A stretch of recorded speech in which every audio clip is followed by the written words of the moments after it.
want to get into it. I'm sure you guys do too, rather than watch me mess around with Epic Pen. Okay then, let's go.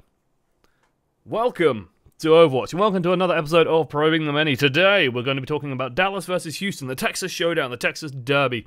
And it should be good. It should be an exciting series. This is one I sort of half-watched. I can vaguely remember some details of it, but part of why we're doing this is because Dallas also got to play their new player, OGE, so we get to see more of that guy.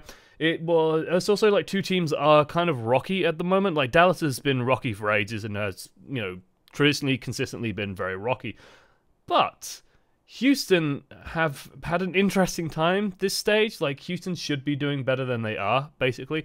A lot of people have Houston pegged as, like, being really good this stage because, hey, Houston, you have, you've got, like, both, you know, you've got all the maps you like in it. Like, all the good Junkrat maps, they're in this stage. So you should be doing really well, but they weren't. So, like, what's going on there?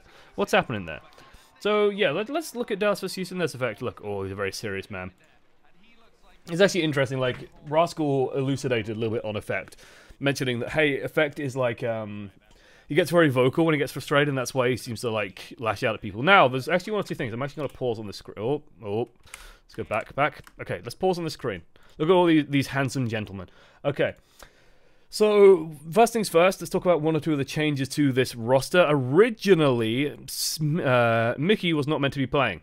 Seagull was meant to be playing today. So that could change one or two things. That means the team might be performing slightly worse. As a result, Mickey might not be prepared on these maps, although I can't remember the map pool of Dallas's other game if they are playing on the same maps as before. But yeah, Seagull was meant to be the one prepared for this matchup.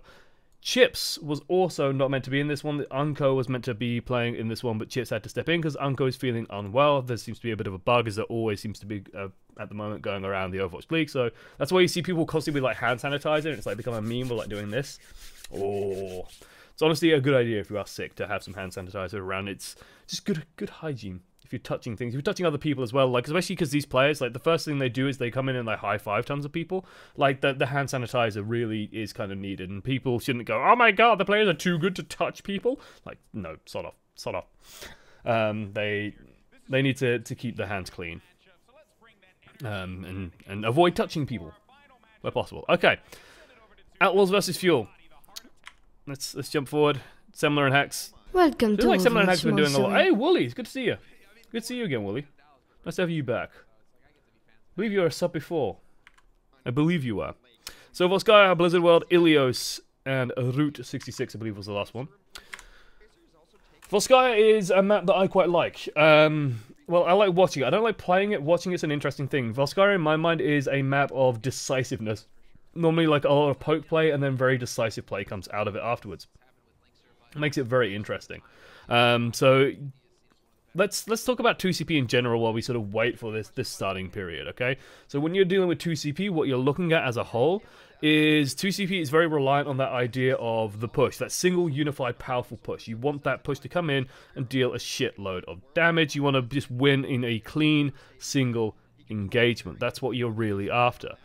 Now, the issue with that a lot of teams have in TCP is that, you know, sometimes they'll get bogged down into fights that they're losing. So generally, the more undisciplined teams, the teams that don't disengage cleanly, will often struggle on these maps. They'll waste a lot of time sort of during those fights, and they'll run into issues going forward. So it really is a matter of like getting decisive kills and then acting on them very quickly. And this is why you see, you know, this is why you don't see the Sombra quite so much. This is why you're seeing a lot of the Tracer Widow, because the thing with the Tracer Widow is it's very strong for pick comps, and the Tracer in particular on this map, what you'll see quite a lot is the Tracer will go in, you'll see a lot of poking around in sort of this area over here. The tanks will sort of be poking around this space.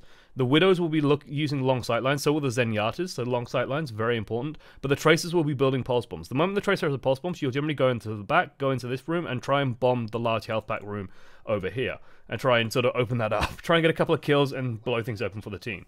So that's normally what you're expecting. So it's either going to be a Widowmaker pick, a Zenyatta pick, or a Tracer bomb that generally opens things up. Sometimes it can be like a tank rushdown as well. They can just decide to go for something. That's a very good start. But there's the res, so the Widowmaker has a little bit of extra safety. But yeah, that's a very good start, and like the Widow battles are all down. Like a lot of it is psychological, and so just instantaneously getting annihilated like that really makes you feel like a dumbass. So yeah, AKM. already might be feeling a little bit stressed. Lynx are widely regarded as one of the best Widows in the league, if not the best Widow in the league, has had a rough time lately. So yeah, it's interesting. See, Surf, you have an exam tomorrow? Best of luck to you, friend. Best of luck to you. Although I'm not sure Nutella's brain food. Have some fish. Fish is meant to be brain food. So, Jake. Let's talk about Jake. Jake does not have a good tracer. Well, Jake has an okay tracer. It's not bad. It's not great. And the issue is, right now, for like the... Well, I say right now, but for like the last 6 months... Tracer players sort of been the one guiding force. Now, there's like a lot of pressure at the moment on the Dallas Fuel tanks. They've taken a lot of damage, so I could understand why you'd want to pressure in on this. But like, this really has to be an all or nothing, and it feels like Jake is sort of swung in, while Lynx is trying to reposition. In fact, Fiction and Coolmat both need healing as well. So like, this could be a moment where a more patient team would be taking it steady. Like, let's build the pulse bombs. You know, this effect is way ahead. Let's build the pulse bomb, wait for a pick, wait for an opportunity. Instead, it seems to get forced slightly. Jake goes in a little bit too aggro, tries to finish off one of these tanks, ends up just dying as a result. OG still very low, does get cleaned up at the end of the day, but like Fact Fiction's engaging on like no hit points as well. There's a lot of sort of blood being spilt in the water, and as a result this has become very chaotic very quickly. Raucous did manage to build that Transcendence up super quickly though, has an edge over Chips High and uses it. Valkyrie comes out as well on the defense, and the result is chaos. Like, this is chaos. This is absolute chaos. It's absolute chaos. Dallas Fuel's performing worse than some had expected. Like, do you mean since stage 1? Because, yeah, in stage 1, me and a lot of other people had Dallas Fuel ranked 3rd. Okay? 3rd or 4th is where people were expecting this team to end up. Instead, they are, like, 7th. You know, they're one of the worst teams in the league. But, yeah, that was just messy. Because, okay, like, let's use the map down at the bottom while we have it. You know, this is nice to have. I like having this. Also, my webcam thing is... My OBS is being annoying. There we go. Okay, so, you know, you can see this behind me. So this is like a very standard arrangement, right? Tracer's floating freely, Widowmaker and Zen on the long range. You generally see the Mercy around the large health pack room here, and the tanks will fight over here, okay? So the main fight generally happens here. You have a big poke battle over, you know, just over here. I feel like a weather woman. You know, the fight's just over there. Yeah, 10th, no, there's Shanghai is worse. Don't you worry about that. Florida is also debatably worse. Okay, although Florida's doing better lately. But yeah, you will see the Tracer like poke around, and then normally you'll see them go in for a flank. But the fact that like it's just like, oh wait, we've got their tanks low, but our tanks are low, Jake. Oh, I don't care, I'm gonna kill them. Lol. I can kill things around corners, and then he just dies, and then the tanks are all dead, and they can't actually take a fight properly. Like, that's just... It feels like a poor understanding of what they're trying to do. It's like just trying to force a pick where it's not needed.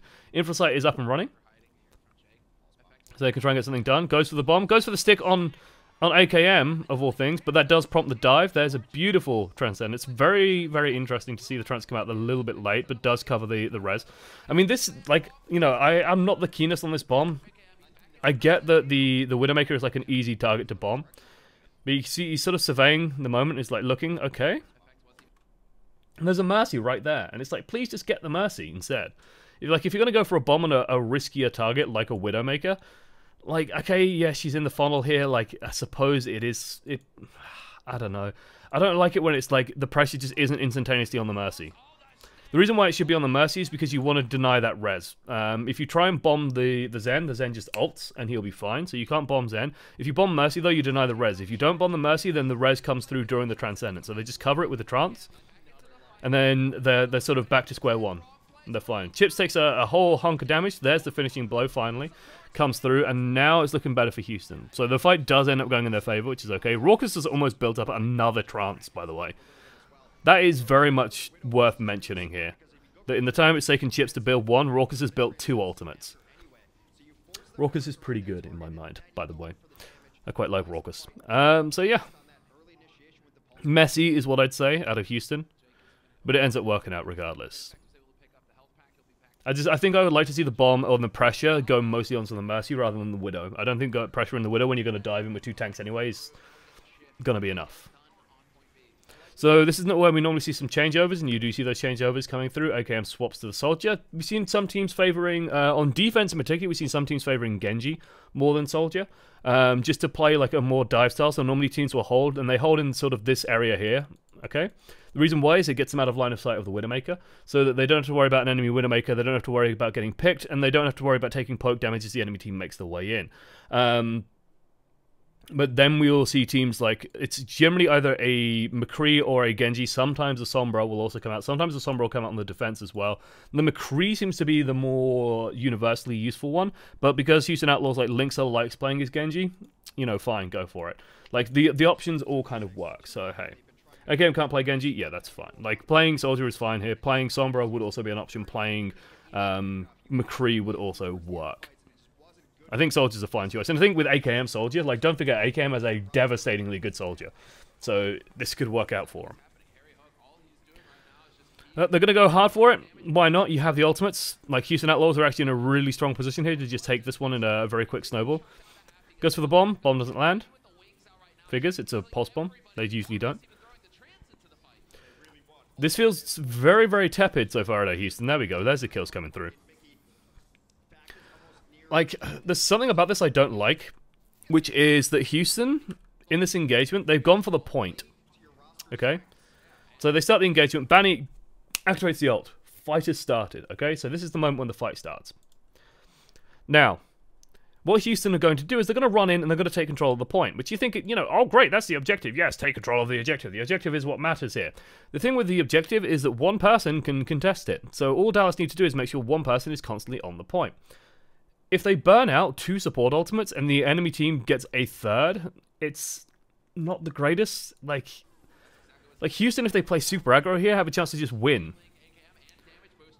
And I find, like, in pro level games, the wrong mentality is the idea of, oh, well, let's take the point and fight on the point and don't go over ego. No, you fight to kill the enemy fucking team. If you're sinking support ultimates, you kill the enemy team. Because the worst thing to do is to then cycle those support ultimates, have not too much to show for it, and then struggle to get anything. That said, there's a good bomb out of Coolmat, but stalls the respawns.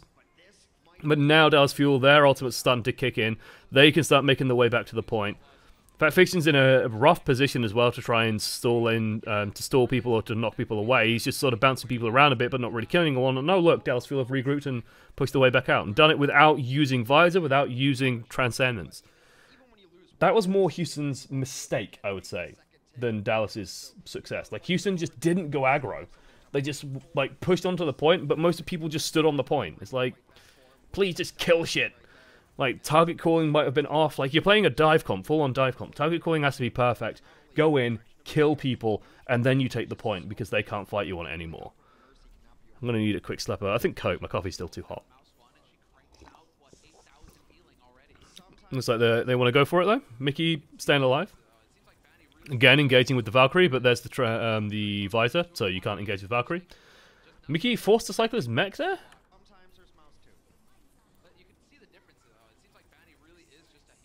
Slice comes off. Mickey does actually get demec'd there. Holy shit. Is that Linksa? Yeah, it was. Linksa just gets in. Like, Linksa just moves in and just demec's Mickey.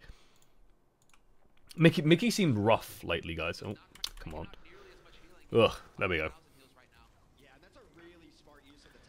So yeah, the Tech Visor stalls it out, stops that push happening, and Chips, like, as long as Chips keeps a hold of this Transcendence, Dallas are fine. Now, Houston are going to be playing around, like, when you have a Genji, you have a simple victory condition. It's obvious, everyone knows it, it's not going to surprise anybody.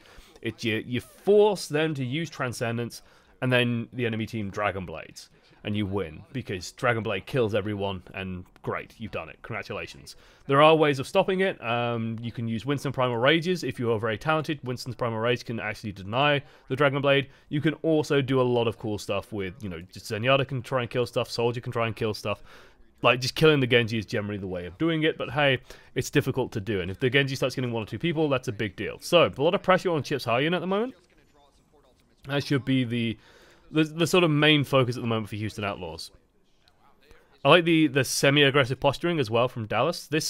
You see teams do this more often these days, where they will play more in this sort of front half. Especially the more mobile teams. Less so the teams with Soldier and McCree, more so the teams with Genji, is they'll generally play around here, and then they'll like start poking in very aggressively as the enemy team tries to take this high ground. And they'll counter-dive pretty aggressively. So then, let's see.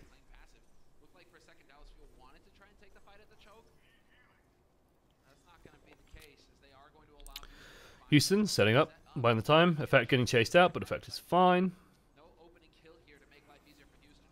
Chips almost takes a bunch of balls to the face. Almost takes a bunch of balls to the face. Like, he just stands still. You can't stand still! You can't stand still, Chips. You're no better than that. So the Winston's crawled his way forward. Again, pressuring out. This is actually, Lynx is in a lot of trouble here. It looks like he might just be able to squeak away, though. OG's not going to chase him down. Fact Fiction goes all the way in the back line. Pressuring the Zen. Just runs away because he's taken so much damage that he has to just run away. There goes the Dragon Blade, and there goes the Transcendence to counter, but gets Effect regardless. Gets Harry Hook regardless. What?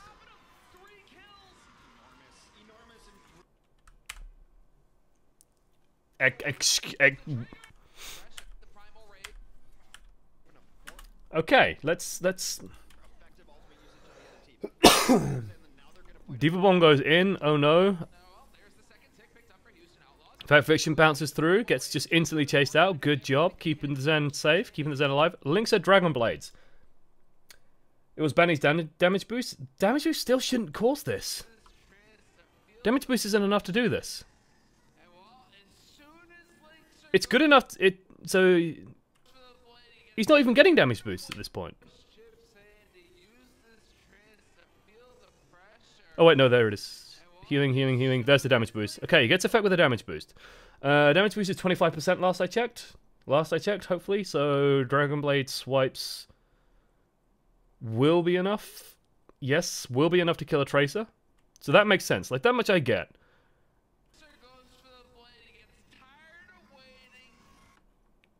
Is that really enough? It's 30%? Oh, shit. Okay. Welcome to Overwatch, mon Slow-mo casters sound drunk? Okay. Slow-mo casters sound drunk. Does 160. 155 per swing. 160, okay. It's still... Wait, no way. No fucking way. What's... I'm gonna keep a very close eye on Harry Hook's hit points. It does. Analytics talk about it at halftime. Yeah, I saw. With the dash it's over. Yeah, with the dash it's over 200. It has to be. How has nobody actually fucking exploited this? How the fuck has nobody been exploiting this for like the last 3 years? Why has Transcendence always been such a hard counter? That's insanity. Like, it's pretty standard, right? When you're playing with an Ana and you use Nano Blade, like, you expect the Nano Blade to kill through trance, okay? When you have 200 hit point targets. You expect it to kill through trance. Like, that's why you use Nano Blade. That's one of the advantages of having it. But if you could just damage boost through it, that's fucking ridiculous. This should have been exploited ages ago. What the hell? What are people doing?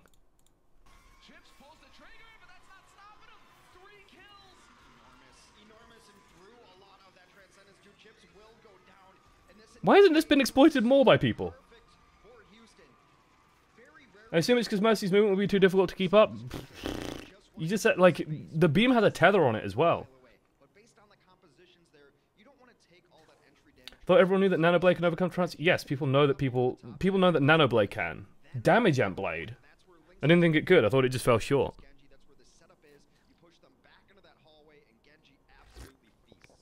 That's disgusting. Because Genji's trying to avoid the Mercy's like the play. It's legitimately, like, it frustrates the shit out of me that I didn't know that. It frustrates the shit out of me that I didn't know that. It frustrates the shit out of me that we haven't seen more teams using that. I think the Chips fucked up and lost LOS. It shouldn't matter. If Lynxer does it correctly, if it does 220 damage, then the Mercy's just going to die instantly.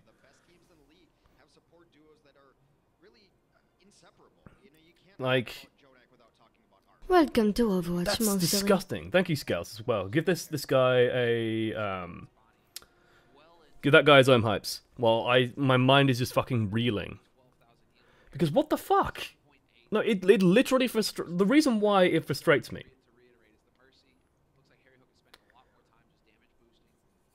The reason why it frustrates me is it's like the entire economy of Dragon Blade is usually built around transcendences. It's so hard to do it. It's so hard to sort of constantly be panicking about that combo. And, like, you expend so many goddamn resources. So many goddamn resources to beat that. If you could just do it reliably, to just, oh, well, okay, we're just going to set up, instead of setting up a play to kill the Zenyatta or force the Zenyatta or pressure the Zen, you set up a play to have the Mercy being able to damage amp the Genji, such as Valkyrie Trance. You know, Valkyrie can easily follow a Genji, for example. So if you just, and you don't, so you might not even need the Transcendence yourself. So it's like, why not just Valken Dragonblade and just win off that? That's ridiculous. That's ridiculous. Okay. Okay, right. Any changes here? No changes here. Nothing unusual. So we should be back to the Pokey Widowmaker battles. I should also up the quality on this, as I think it's... Is it on source? It's on source. Raw source. So again, nothing unusual here. It's just the corner pokey. The big thing here is how fast can effect build, and can AKM find an angle. AKM has succeeded in finding an angle. Linksa has managed to shut down him trying to find the angle. 2 kills coming through for Dallas, though. That is a very good start. One of them is a DMAC as well, which means you can't res it. Jake is completely isolated, surrounded, and killed, because Jake is not a great tracer.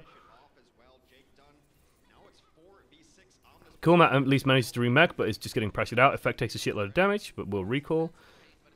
This should be a dead Linksa. Very easy. This seems overly simple for Dallas. Okay.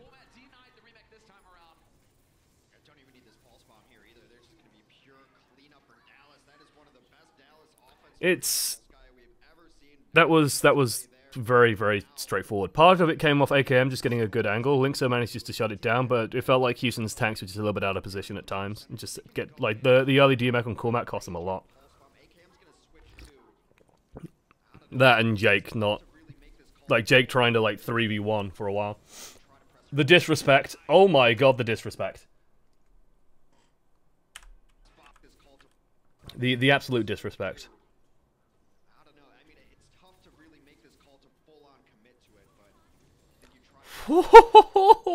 That is spicy, okay? You normally don't bomb tracers because they have so many outs, it's very difficult to hit them, but Effect just... That is literally just stamping, like, on Jake's forehead. Yeah, fuck you, I'm the better tracer. Get out of my game. Go play Junkrat, friend. That's disgusting. That is so disgusting. I can't believe it. Okay. Beautiful start.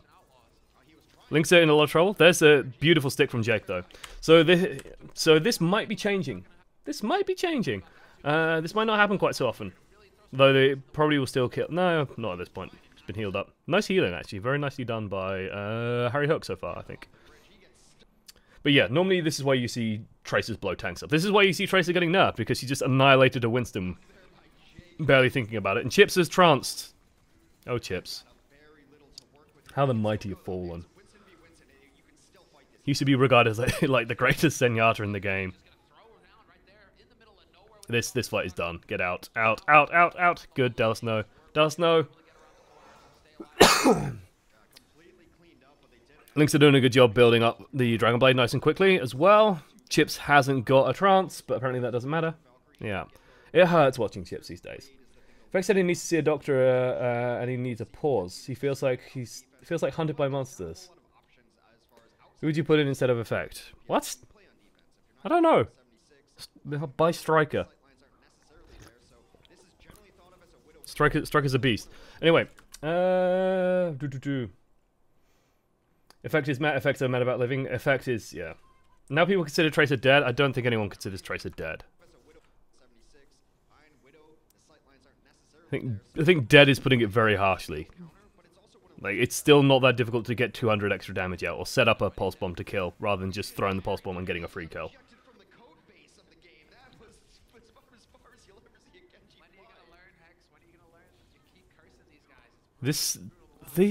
Okay, these tank ults. These tank ults have not been great. I mean, that was a beautiful... Like, AKM... This is why AKM is a good player, guys. Don't... Like, I know the Twitch chat memes are fun. I know the Twitch chat memes of like, oh, guys, yeah, oh, AKM, did you know AKM has a bad Genji? Who knew? It's like, do you remember when AKM first showed up and just started killing everyone on Soldier 76? Yeah, that's worth keeping in mind.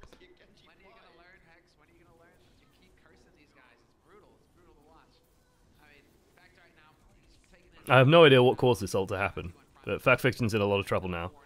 But, or not. Okay, what? What's that movement? Oh, okay, no, sorry, I mixed Medivh's up, clearly.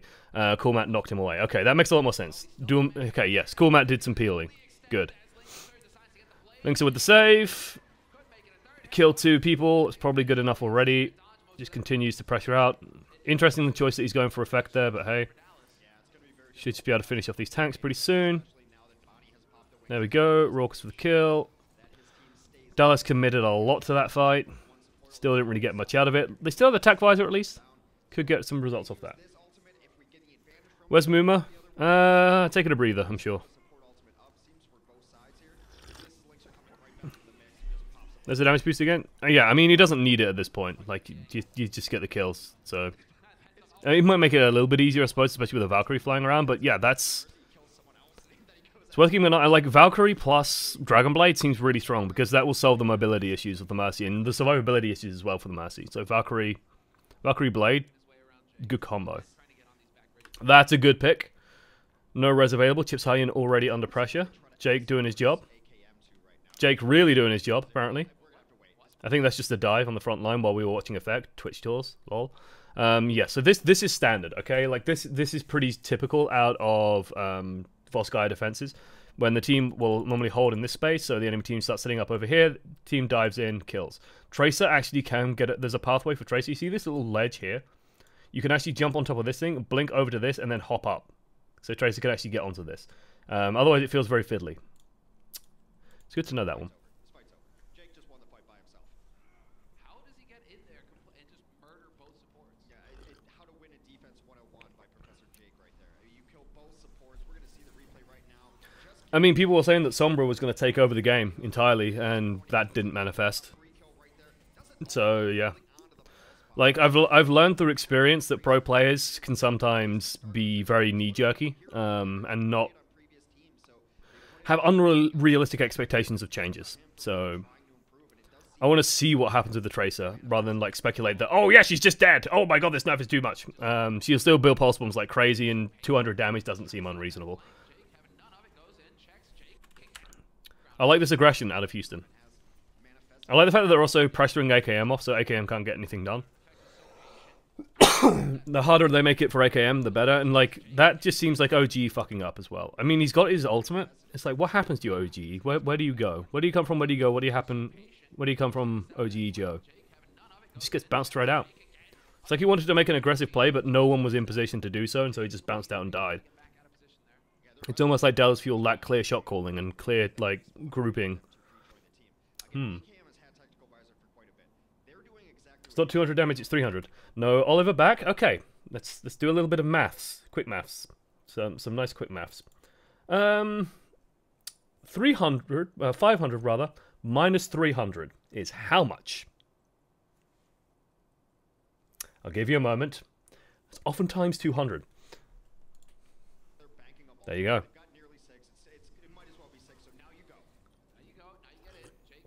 Fun fact for you mathaholics, Tracer can do about 240 damage with a full clip. And she can put 4 clips into tanks pretty easily. She can do it in a second as well. So if you do a full clip, put a pulse bomb on someone, and then they die. So yeah, that's why I don't worry about that too much. Sea Surfer. No, Sea Surfer. Sea Surfer? I'm pretty sure that was a spam bot. You numpty. Okay, anyway, right, focusing back on the game. Let's get our head back in the game. AKM's held onto this tactical visor for fucking weeks. He's still holding onto it. There we go. Oh, Dragonblade comes in.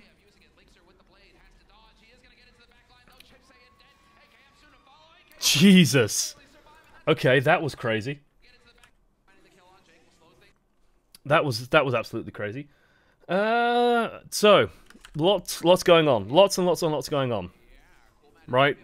Dallas aggress onto the point. They use Transcendence to engage. This means Linkson knows he has a clear field, knows that he can do whatever he likes, knows that he can go and hunt kills and find stuff and kill things as much as he wants.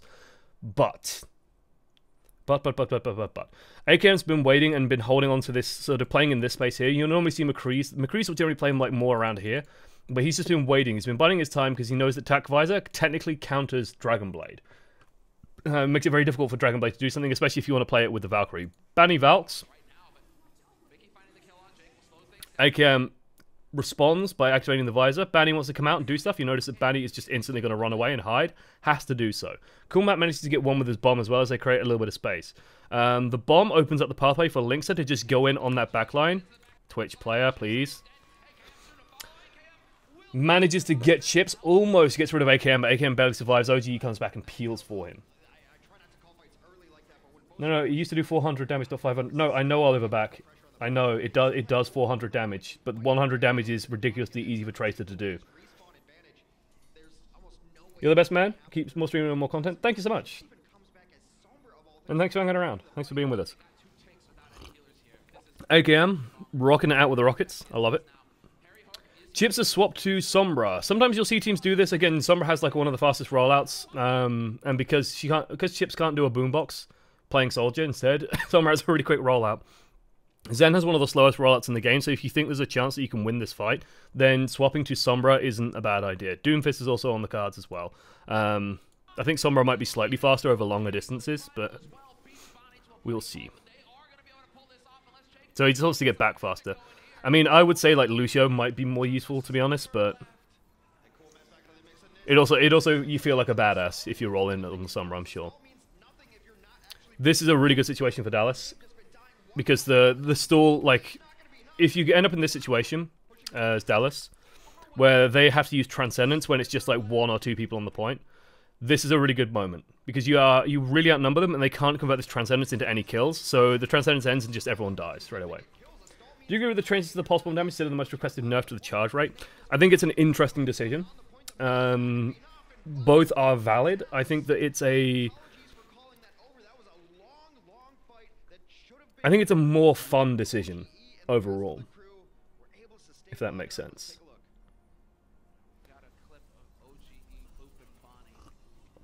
So it's like the issue with the charge rate change is that you would still have that situation where the pulse bomb when it comes up could like pretty much annihilate tanks reliably. And that isn't fun for the tanks. Like a lot of why Reinhardt isn't viable is because Tracer is so good at destroying tanks. So by nerfing it to 300, you open up more tank play. You open up more viability across the tanks as a whole. And that is quite nice. Like, tanks have been feeling very put down upon lately, and especially because like Blizzard were paranoid about quad tank. Then they buffed Reaper, they buffed Mei, and they tried to sort of make life even harder for tanks. But the Junkrat nerfs on the horizon, with Tracer nerfs on the horizon, tanks should be helped out. And then with Brigitte coming in as well, could be a tanky meta coming up. Would be slightly interesting. I'm curious to see where Brigitte lands. I still think she will land in the off tank role rather than in the support role, because I don't think she brings enough as a support, but she's just as annoying as hell to play against as anything that isn't Brigitte. I think Brigitte is just an unfun hero. Did the Junkrat nerfs really hurt him at all? Yeah, they decreased his projectile size by half. It went down from 3 to 2. That's actually pretty big. And the speed change to his tire, like, that's a small bump, but it's badly needed. Like, Riptide needed some nerfs pretty badly. Again, Linksa stamping his authority. It feels like Houston Outlaws, pound for pound, just have better players than Dallas. So, standard as standard could be. Looking for Widows, and we're looking for Zens to get picks. Beautiful from Effect. That is really... Holy shit. Effect is mad. Like, I want to point out that Effect pops up, like, if he messes with Raucous, goes, okay, I can't get that, almost kills Linksa, recalls, and just goes right back and kills Raucous. Holy shit. Holy shit. 3 to 2 is half. If you increase, so if you go from 2 to 3, it's a 50% change. 3 is 150% of 2. So half makes sense in my brain of it's a shift of half. Well, it's a shift of a third, but it's a 50, like, ugh. If you buffed it back, it'll be a 50% adjustment. Whatever. I'm not the one who thought that Pulse Bomb was being nerfed to 200 damage. Hey! Thank you for the bits. Service.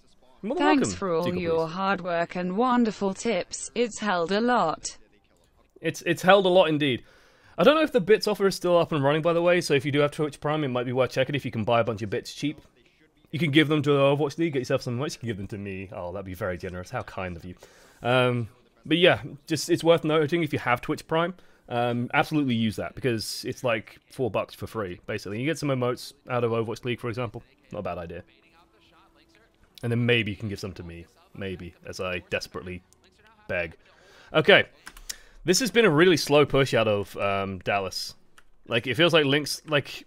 Okay, what happened after Effect got that kill? Because, like, I know that Effect died because Lynx is boss, and just like, pop, dead, beautiful. But, like, losing a Zen is a big deal. I suspect the answer is Chips Hyen is not very good anymore.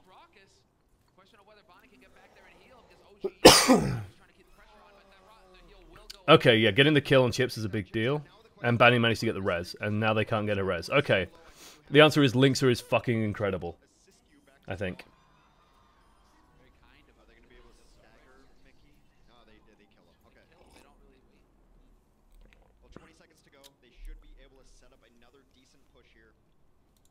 Lynxer is, like, true story, guys. Actually, story time with Ohm. Way back when the tier 2 scene was bubbling into creation. There were a bunch, speaking of creation, this is actually very relevant. A team called Creation Esports approached a number of people for looking for coaching, myself included. I actually have an email from Creation Esports ages ago saying, hey, yeah, we're looking for coaching. We wondered if you wanted to be it. Creation Esports later became, I think it actually started as Flat Earth. They picked up, Creation then picked up Flat Earth, which then became Dignitas. Lynxer played on that team. Lynxer's existed for goddamn ages in the scene, and it really does sort of warm my heart to see him do so well. And like now he's become this Widowmaker god. I envy this man's talent. So Dallas, you're just going to play this one straight. I want to point out, like, Raucus died. I mean, he died and got res, but he's just so far ahead on this ult charge battle. And, like, you will see so often in these maps, like, the Zens are what makes the difference, okay?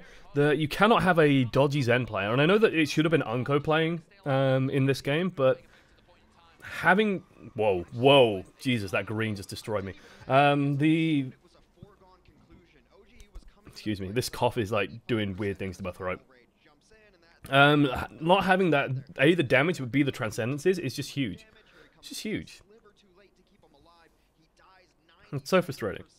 It frustrates me to see that, like, you know, speaking of old players, Chips was like a legend. He was one of the first players to pick up Zenyatta, because Mercy was broken as hell during the beta, and he started practicing Zen very early, just to sort of get ahead of the curve, because he realized that there's a good chance that Mercy was getting nerfed pretty badly at some point soon. So he decided to pick up Zenyatta and became like one of the original sort of high power Zens, killing people left, right, and center. He was a very big part of why the Genyatta combo, the 2 Zenyatta, 2 Genji, Symmetra, Winston playstyle sort of popped into existence because his Zenyatta sort of started pioneering the way for these DPS Zens.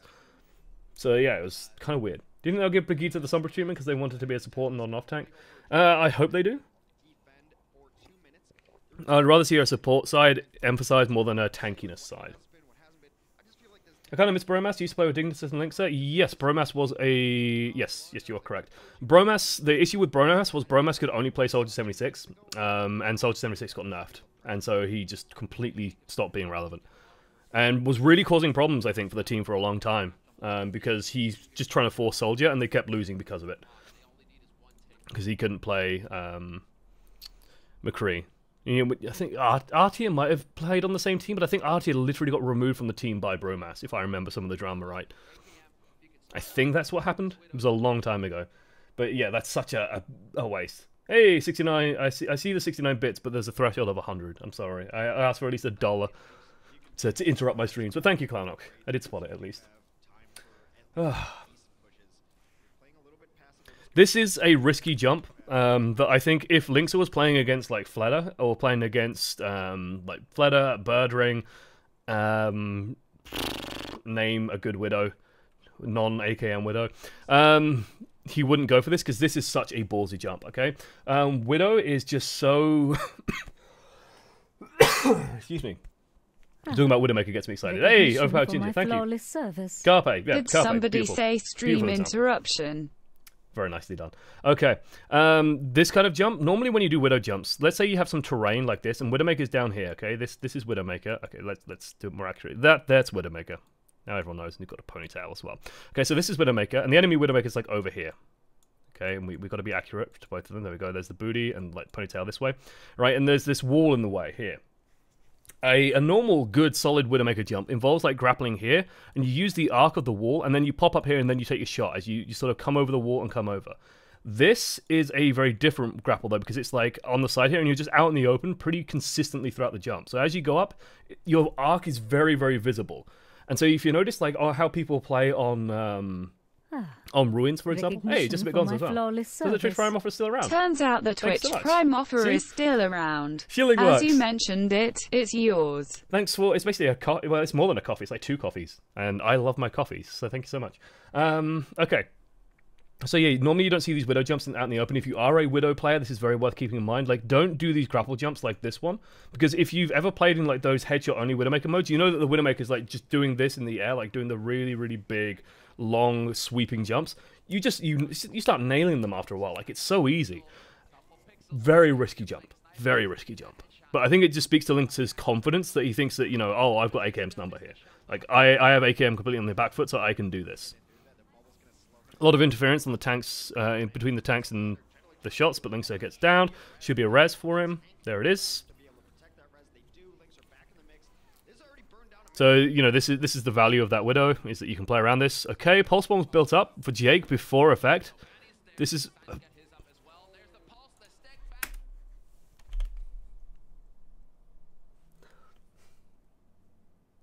You know, I try. I'm very aware of the fact that, like, I'm one of the more vocal individuals out there about making fun of, or not making fun of Jake, but just pointing out that, hey, Jake isn't isn't God's gift to esports. after the US versus Korea game, everyone was like, oh my god, Jake's so good. And it's like, well, he's got a really good Junkrat. Like, undisputably, his Junkrat is superb. But he's sort of a bit one-tricky. But, you know, you don't want to be too down on people. You don't want to sort of fall into a rut of just trying to be, like, contrarian and just being like, oh, yeah, no, he's just terrible, blah, blah, blah, blah, blah, blah, blah. You want to give people the benefit of the doubt. But this man gets paid a minimum $50,000 salary to play Tracer. And not only does he decide with a Pulse Bomb to blindly go around a corner against a Zenyatta and a Widowmaker, both of which could blow his head off in a simple moment. He not only decides that, no, he's going to decide to be tricksy and blink across. It's like, oh, he can see, and he's biding his time. He has moments to make decisions here. And his decision is to blink forward and bomb the wall.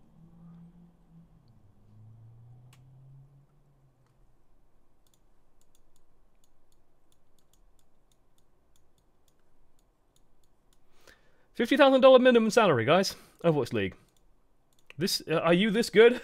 Can you do this? Okay, people make mistakes, but that look what his opponent's done, right? That's a problem, Jake. That's a big problem. It's like that isn't how you do this Pulse Bomb. Profit bomb the wall too. Yeah, look, it happens to everyone. Profit bomb the wall too. Because I remember seeing the memes. Yes, I know. It's haunting. But the thing is this, it's not even like it's not the wall bomb, it's the rushness of the bomb. It's the rush nature of the bomb, because normally you'll see, like, if you watch Striker on this map, for example, when he gets the Pulse Bomb, first thing he does is he goes around the back. And then he'll jump down and just bomb them from behind. Or he'll come in from the side here and bomb them from the rear. He's not actually just going to go in from the front, because the enemy can see it coming. Like, you might even be visible to the D.Va doing this. It's like, oh, D.Va, come protect us. We're fine. It's...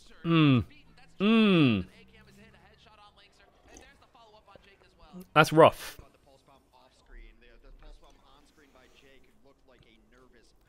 That's... Yep, so Hex even said it looked like a nervous Pulse Bomb. Like, and How are you nervous? Like, you've been playing this for so long now. You're like one of the veterans of the scene at this point. Nerves? I don't think they should they shouldn't be a huge factor here. Unless the fact is shaking him that much.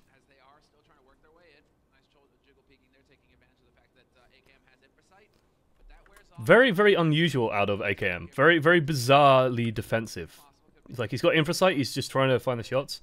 And decides to just reload and wait. I mean, you can see that the enemy's not doing anything anyway. They're just going to wait the 14 seconds, but... Houston making life difficult for themselves. Engage with a very early Transcendence. Chips takes some pressure. Beautiful shot out of Linkster. Chips still biding his time.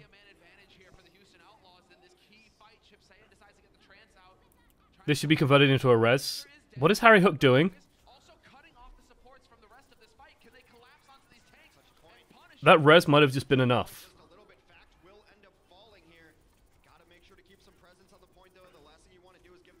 OGE managing to survive. Okay, it's doing slightly better.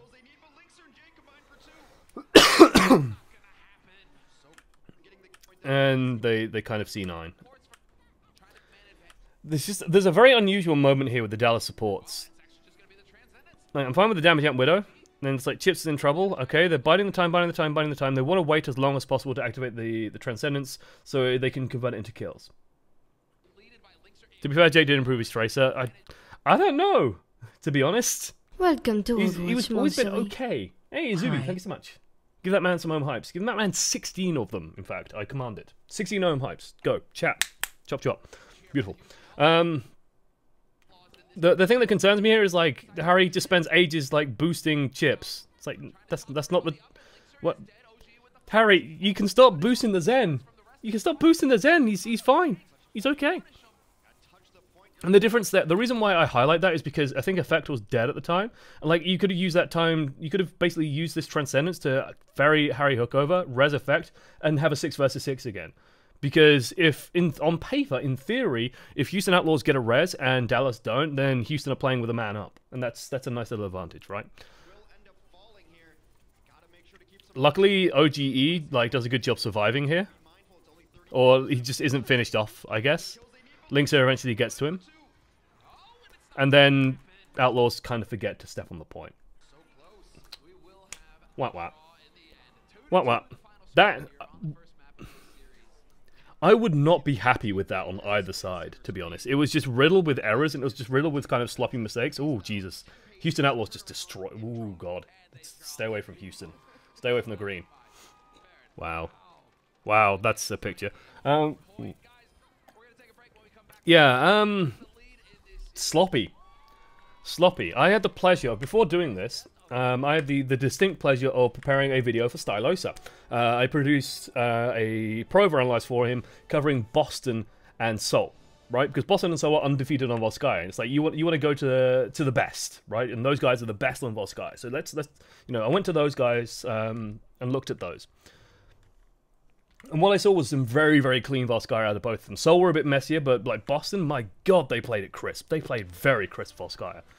What I saw there, no. Is that a Zelda shirt? Yes, it is. Skyward Sword, I do believe. I think my mum got it for me while she was in the States on holiday. I think in Boston, funnily enough. My mum likes picking up naff shirts, and I think she visited like a comic book shop, and got me a... I don't think she's around, actually. I think she's in my room. A chibi, a Funko Widowmaker, and the shirt here, because she knows I like Overwatch. So she literally went into a comic book store, an American comic book store, and said, "Hey, do you have anything for Overwatch? Because my son really likes Overwatch." And I'm sure the comic book store owner was imagining like a 14-year-old, not like a 30-year-old man. But hey, story of my life. And so she came back with a Widowmaker Funko Pop, so I thought it was really sweet of my mum.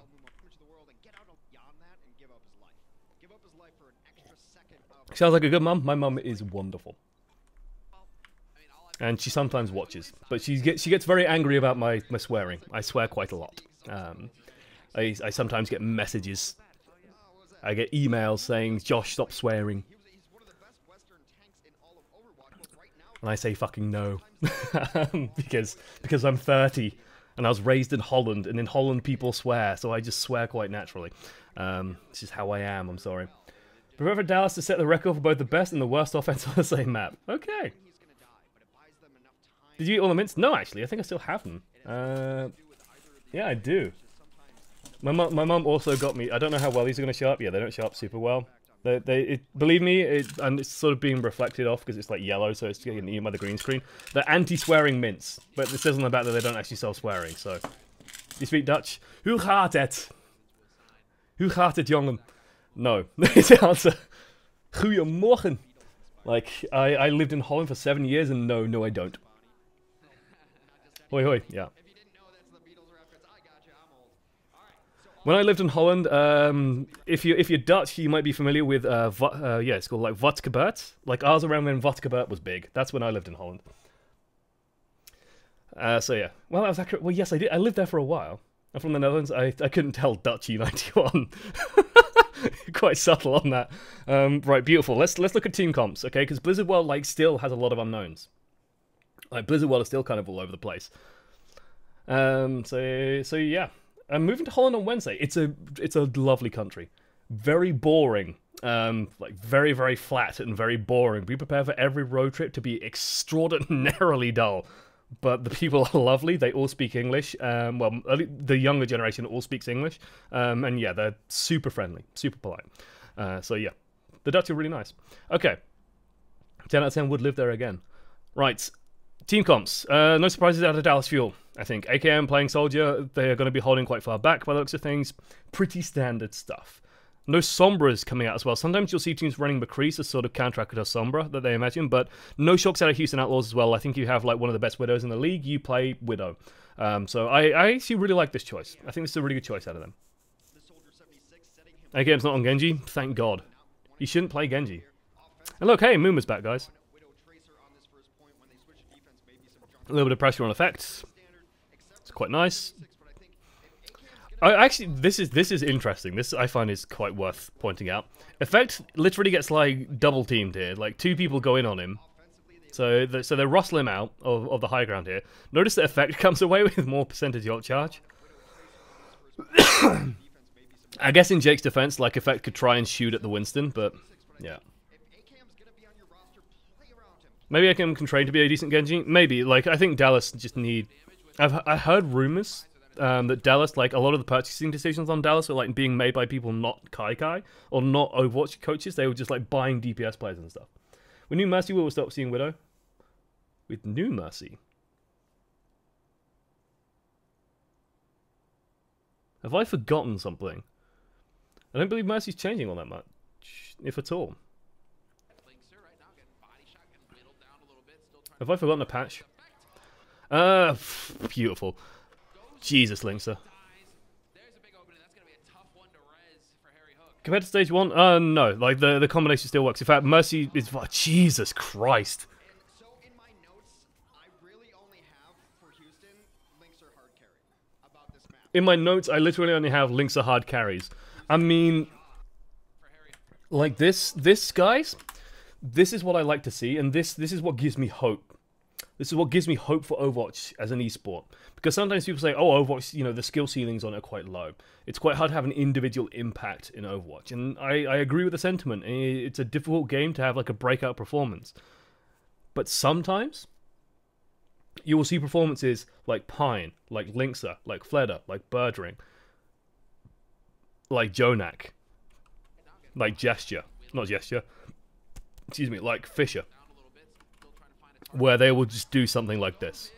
And like all the teamwork and strategy and planning kind of goes out the window when one man just turns into a headshotting machine. Disgusting. Disgusting. Like wait, Carpe? Yeah. Carpe is a big factor on why Fusion's been doing so well. But then like that all the Fusion are popping offers. They all pop off non-stop. You confuse Fisher with Gesture? Yeah, I know. Sacrilege. Tell you what was really sweet. Susie Kim, or I think it was just London, posted a picture of like London chilling out in their new mansion. And Rascal tweeted at them, "Oh, can I play?" And it's like, "Yeah, sure, come over, like please." So it's good to see Rascal still has like, you know, friends over there. No, yeah, so they were all like, yeah, like, no, you know, people like tweeting, let him play, let him come over. Stage 2. Okay, stage 2 Blizzard World I find super fascinating because Widowmaker on defense in stage 2 I find is a mixed bag because it is so rotational. There's usually ways to get around the Widowmaker's sightlines. Like, Widowmaker is very good when you know when the enemy's coming from. Blizzard World stage 2, that's actually quite difficult.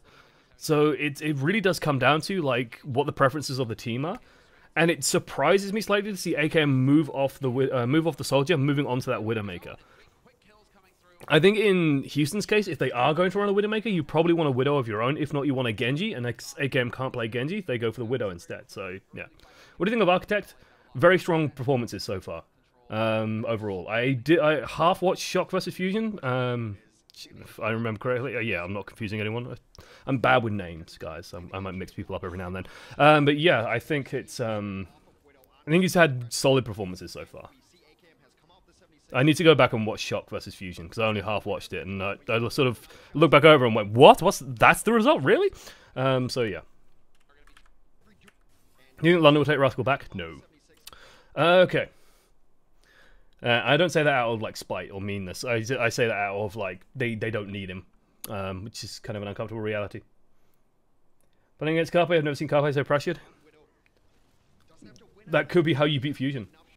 I'm sad Gladiator's got reverse sweat. The reverse sweeps lately have been disgusting. It's been happening non-stop. I've seen Oasis far too many times this stage.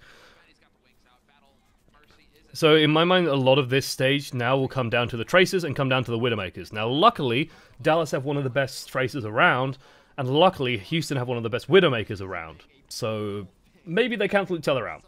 We'll see. I think Lynx might just be able to carry the pants off this one, though. And this is a real danger. Like, the Siege Tank is a pretty nice position, and you can see very long sightlines into the spawn, guys. Very long sightlines into the spawn. I think it was Prophet that ran a Dragon Blade literally into that spawn as well. Just, like, non-stop. Terror. I rather enjoyed seeing that. I tell you what, I'm sad London got reverse swept. It's just like, London, please! And then they almost got reverse swept again. London are breaking my heart this stage. Come on, guys, do better. Alright, stage 2 Blizzard World. This is where it gets stupid. The spawn distance is now so short. Thank you for the map. Let's talk about stage 2 Blizzard World. They have changed it. I don't think it's changed. Is it changed in here? Well, like the end of the point is now like over here, rather than like over here. I don't think that's changed on Overwatch League. Because it's like the spawn distance to be effective. The moment you leave the spawn here, you have sight lines. Right? You have such good sight lines coming out of these spawns. It's ridiculous. It's absolutely fucking ridiculous. And this is why you see these stalls, because it's like they come out and you're instantly having an impact, and the spawn distance is so short and this distance is so long that it's like you're just so vulnerable. There's nowhere like safe to be, and so it's so difficult to take over. In a Fantasy Fairyland where Houston picks up effect, how much scarier would they be? Playoff contenders? Yes. I think having a good Tracer player would solve a lot of Houston's issues. And what concerns me is that they might train Jake, and then by the time Jake is good, Tracer's been nerfed like 3 more times, and now the Tracer's not in the meta anymore. So like not having that Tracer player could really hurt them. Very aggressive blink, holy shit. That smacks of panic to me. Like this is like, you know, this is enough to make anyone's butthole pucker, I'm sure. Like, imagine if you were playing a ranked game and you turn a corner and it's like you are perfectly framed for Linkser. For Linkser, it's like, holy shit, I'm dead. But yeah, that's I don't really agree with the pulse bomb decision. Again, I think like Effect suffers from carryitis. It's a debilitating disease that I also suffer from. Which, you know, it's just Effect is a lot better than I am at the game. But I get this mentality as well, so I can completely understand it, which is that when your team is doing badly, you try and carry harder. And when you... So, like, if your team is doing badly, you try and make risky plays that you know will be high reward if they work. And it's like, okay, if I'm good enough and I can make these plays, then I will carry the team. And that's why Effect does stuff like that, where it's just like a pulse bomb that is kind of unnecessary and would have been more useful placed elsewhere.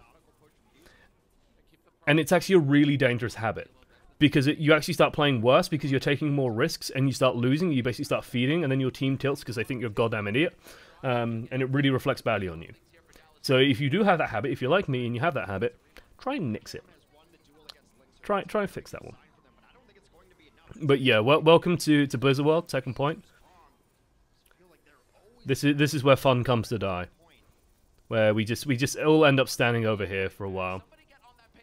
AKM with a very good kill on Cormat, however. You can see, like, can we stop with the bombs on supports, please? So yeah, like this is typical, where it's just literally a diva stood on the point stalling, and then oh, everyone comes back. What the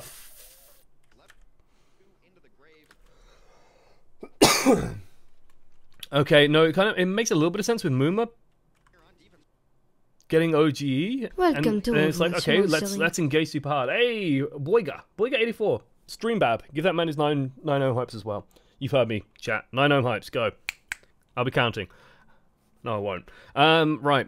So yeah, it makes sense that okay, like let's engage super hard. But it's like Jake isn't there. Everyone's kind of okay. I think Raucus takes half, but gets whittled down. Okay, no, he is getting pressured. He's getting dove by Mickey. So yeah, okay, makes a little bit of sense, but it's still scrappy. Like, is Banny around? Can they res him? It might have been better if he just died and just gets picked up and res, because that's like a resable place. Hey, that's a good pulse bomb. Muma has the primal rage. Perfect. Beautiful. Mega Mans didn't do 9. Get her? Megu. Do another one. Oh wait, no, you just did the... no, technically you did 9. I'll allow it. I'll allow it for people feeling lazy. Looks like it's worked out anyway. It's just Muma just somehow kills everybody. What the fuck? So Muma primal rage and then literally went primal rage. Just destroys everybody. Like Lynx is a monster, and then Muma just goes and finishes everyone up. I think it's just Lynx are setting up kills, and then Muma just lands on people. Holy shit! That's pretty cool. That was pretty nicely done.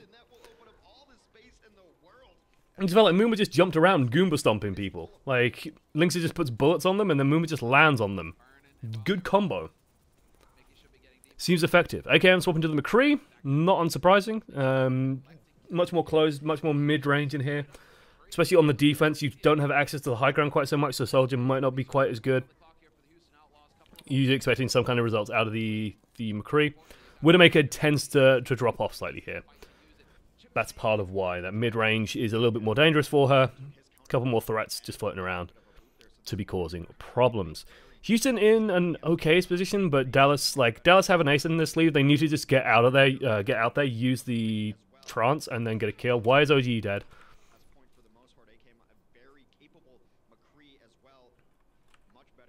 He just gets a little bit of damage, 100 damage, bomb, dead.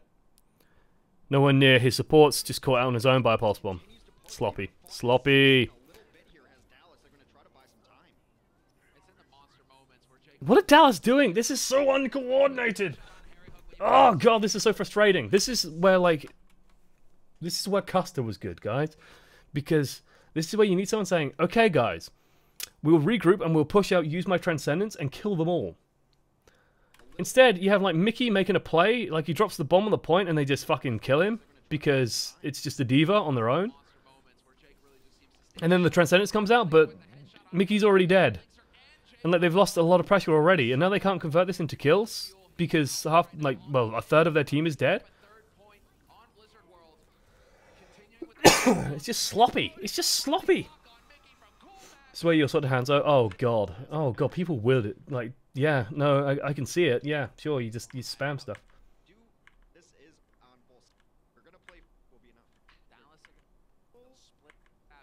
It's just God, he's just gonna spam. Ugh, I don't like it. I don't like new Hanzo. I don't know about you guys, but Like, if you're unfamiliar with my rant about new Hanzo, it's disgusting. It's not fun. It's like, what's the most frustrating part about Hanzo, guys? The fact that he just spams arrows at corners and gets kills. Oh, well, what do? We give him an ability where he can do that more. That's what defines Hanzo. A moron who can't aim and just fires arrows at things. That's the hero identity we want. Just drives me crazy. Okay, the Sombra. This could actually be quite effective. So this is where you'll see a lot of teams running McCree's, because McCree is very good at stopping the Sombra. I just noticed that people say Sombra instead of saying Sombra. So I like saying Sombra because it makes me sound fancy and cultured. Even though I'm pretty sure it's wrong. I'm pretty sure people just go, why don't you just say Sombra? Anyway, so we have the Sombra, and you can see the effect and AKM want to set up. They want to get around the back. So the big thing here is who can control sort of the round the back of the pier. So if you get on the stairs on the back of the pier, you can get a lot of work off that. So they're going to try and do that. Jake's going to try and contest, but this is where it really counts. Rourke's in a lot of trouble, just dead. Where was Diva? Cool, Matt. Both of your supports just died, friend. Cool, Matt. What are you doing? Hello? We should have realized that, hey, they're playing Sombra, guys. We should reposition and position our supports accordingly. Not Rourke should be hanging out of the rear end of the team, completely isolating himself from everybody else and resultingly dying. Like, literally all of the DPS of Dallas Fuel are flanking. Houston. There's no ooh pronunciation in Spanish. So is it Sombra? Sorry, I'm just going to say Sombra. She could say Olivia. It's Olivia. Olivia's been picked. Yeah, Banny's just flying into AKM without Cool. Like, if Coolmat was there, it would be like the greatest fucking mind-blowing play you've ever seen. Oh my god. The Diva comes back, protects the Mercy, they get the res. Oh shit, that's really cool. As we watch Effect fail to climb a siege tank. Or he's just nuzzling. I mean, I like siege tanks. I think siege tanks are sexy, but not quite that sexy. Anyway, like, it would have been amazing, right? You get the res and you cover your teammate and you pick up the person that this flank went for. That'd be really cool, but... Still on the Sombra for this point. Again, they should be putting a lot of pressure on the Widow. I don't like the fact that Lynx has stayed on the Widow. The infra site will be very useful in slowing down the Sombra because it just makes Sombra's life very hard to do stuff in, but they just wait 14 seconds. Like, the payload's just now got round the corner where you can actually contest it properly. So it's like, whatever, you know? All you want as a tracer is packs, and you know your flanks, and you know where your packs are, and that depends on your timings a lot, and then you go to a pack and it's just not... It just feels like without infra site, they have no way of shutting down. Like, if AKM and Effect work together, it'll be huge. I think you know, this literally. I want to try and catch the moment. I need to open up a window. Bear with me 1 second, as I go to this screen, just while I go here, because I want to find the perfect moment. We can come back here now. Okay, I want YouTube. Okay, and I want a very specific... I really need a soundboard, you know. Right. Yeah, okay, I've already killed the joke. Like... Oh god, I need to set this up properly! Stop it! Okay. I think about, like, now would do it. Like, just the moment where he looks up.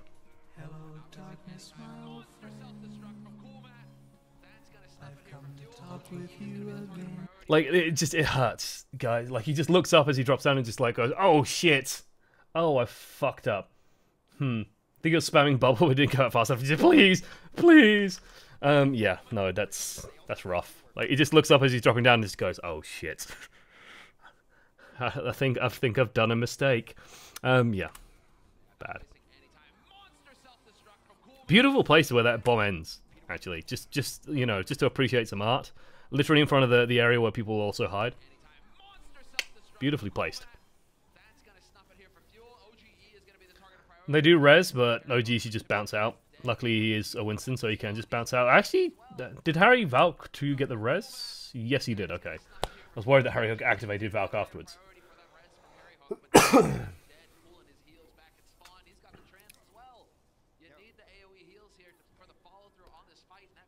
So yeah, just regroup. Like, you have EMP. AKM's had this EMP all map long. Just get your Tracer in position, get your Sombra in position, and then just...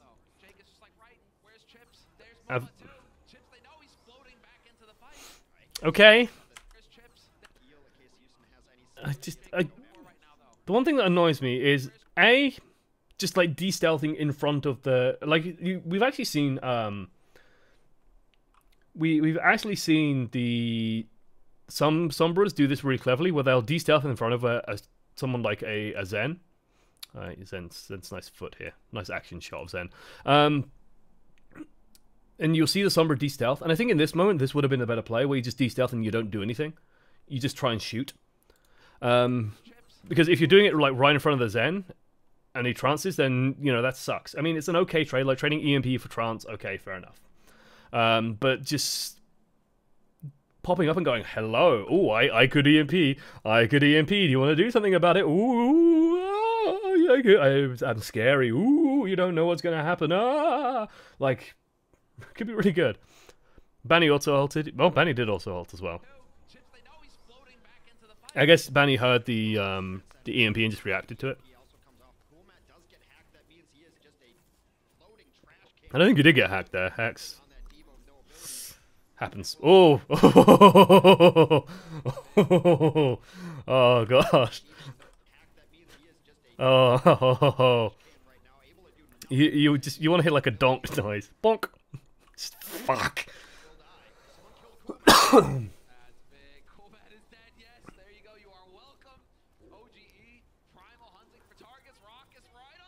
To Dallas's credit, like, they're reacting well to this.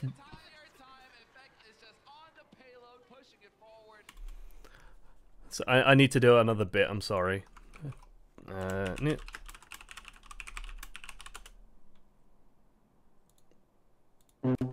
No, stop, don't ruin it. You didn't hear anything.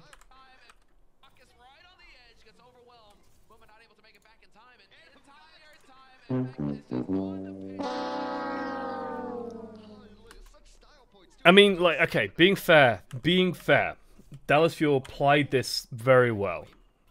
You know, the EMP wasn't the greatest, but the point is, if you bait out these support ultimates, then you just can play a little bit passive. Like, they keep Chips Hardian alive as long as possible. Chips then uses his trance later than they do. Dallas take the time, get the D-Mech, all good stuff. Okay, like, Dallas actually take this fight pretty well. So it's going in their favor. Hack goes through, I think, on the Tracer as well, which is going to slow down Jake. Not that Jake needs slowing down, but hey. And it sort of steadily goes in their favor the longer the fight goes. It looks a little bit shaky here and there, but Effect just goes, oh hey, no one's paying attention to this thing, guys. The crown of the Skeleton King is free. I can just push it forward, and then use it to level up my ults. It's a Diablo 3 joke that about 4 people are going to get. Post in chat if you got that joke. Okay, let's focus on the game again. Right. Still sticking on the Sombra. Lynx has changed to the McCree, finally. Makes me quite happy. There we go. Instant effect.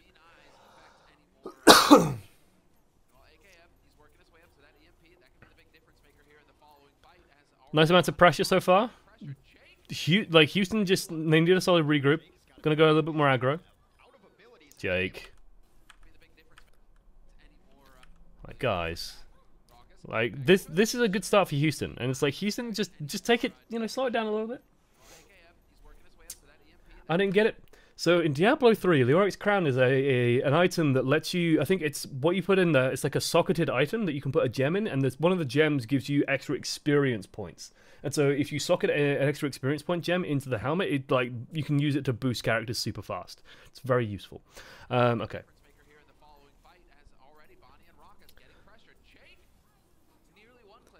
And it's like, Houston are in a pretty good position here. They just need to, like, not fuck up.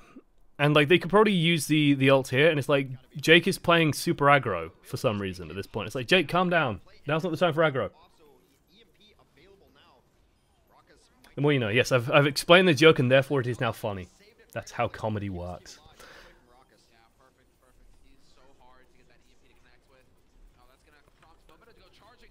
This is rough. This is rough to watch. Okay, wouldn't it be cool to have a Tracer at this point? EMP goes out. Okay, now is definitely the time for Transcendence. But Chips just buys his time. Like, this is looking better out of Dallas, where it feels like they have a plan. Where it's like, we'll force their trance, try and get... Like, we'll try and get it with EMP. If not, we can just EMP most of their team. Force their trance, back off, use our trance, win fight. Like, that's a fine plan. Jake has now died to a Diva Bomb. And there we go. Should be going through. Yeah, there's the Desperation Doomfist. GG. Why don't you see Sombra's hacking Tracers and know what's leaked since the hack Tracer is dead Tracer? Because getting the hack on the Tracer is so difficult.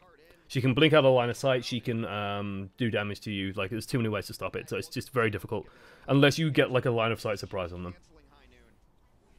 God, they need a Rascal? Yeah. Yeah, I kind of agree. They needed to get it working.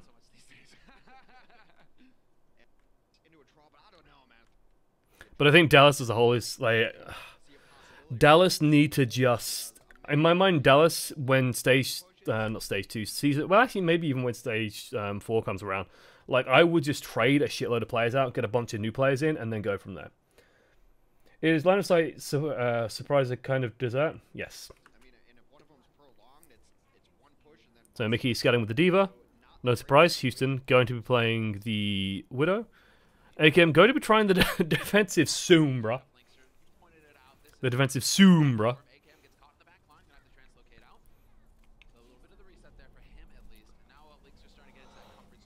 That's a good start for Houston. Holy shit, how did that happen? What miracle occurred where Jake 1v1 effect? Actually, I like the defensive play out of Jake at this point, where he's just hunted down the Sombra. In fact, just gets jumped on. He just gets killed. OG takes a chunking as well. I imagine that's Linkser. This is, like, when your only DPS to defend a point is a Sombra, you're in trouble. It's a Roomba. Yeah, Roomba. This should just be a matter of Houston now just bully the way on the point and just out DPS, because Sombra does not do enough damage on her own. So you can just play pretty aggro at this point. Nice. A little bit of help would be appreciated. Or, no, the DPS focus is wrong. Okay. I can get some Mickey, but no, everyone's actually killing OG. So no, yeah, no, with 2 targets on 50% hit points instead of 1 target on 0. That sucks. Feels bad, man. Oh. Yeah, just a little bit shaky on the Tracer there. Dallas are doing a good job regrouping this, and they have Chips as an ult, which is actually pretty impressive. Very nice by Mickey. T-Mech again. Okay, that sucks.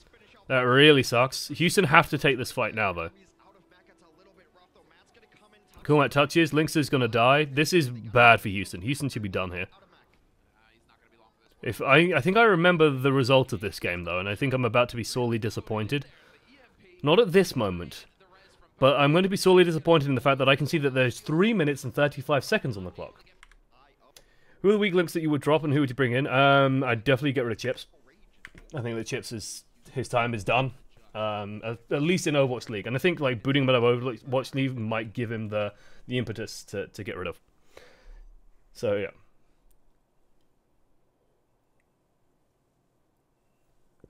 Roomba is the pronunciation of Roomba, an actual Spanish word. Oh yeah, so it is. Roomba. It's a dance. It's a very, very active dance. I've watched Strictly Come Dancing all of twice. I know what dances are. Vaguely. Okay. Oh boy. Buckle up, kids. This is a point that most people tend not to have trouble attacking. I believe we're about to see a team have trouble attacking it. Although I could see a recipe for why. Jake is playing Junkrat. So he has his hero. Hey, thank you, Axolotl. One Axolotl 1. Let's get his name correct. Thank you so much. It's appreciated. Alrighty then. Let's see. So, we have the Junkrat coming out. Still playing from the back, still playing from far away. Just worth keeping in mind. Like I mentioned this in coaching the many sometimes. If we are talking about Blizzard World, where it's like people get very like hung up on defending on the high ground, like over here. Don't worry too much about it. Like you can drop back and you can just fall back behind the point. That's fine. Don't be afraid of using a fallback position because you're going to be stronger for it. It's just like playing King's Row, where you start out near the statue and you fall back around the hotel. Like, same motion. AKM playing Pharmacy. I like this Pharmacy pick. I'm curious to see how they fuck this one up, because in theory, nothing should be able to touch this Pharmacy. They literally just need to like land 2 rockets on someone and they win. But for some reason, he's focusing on the... AKM? The target focus is so jank.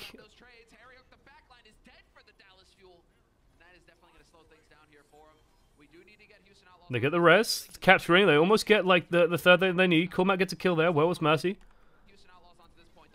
Harry Hook is dead. Why is Harry Hook dead? Harry Hook was killed by Raucus. Why was Harry Hook killed by Raucus? Let us work this one back. Mercy is now in the sky. Takes a huge amount of damage. Chips gets picked off by Linkser. Harry Hook gets chipped down. Harry Hook still getting chipped down. Now has to solo heal and then dies. Okay. Like, as far as I'm concerned, Effect has one job here, and that's just stop Linkser killing people.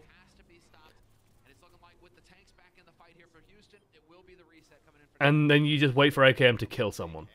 Right? That shouldn't be difficult in this situation, because there's nothing stopping the airborne threat. Nothing is stopping AKM from just lining up shots on supports and killing them.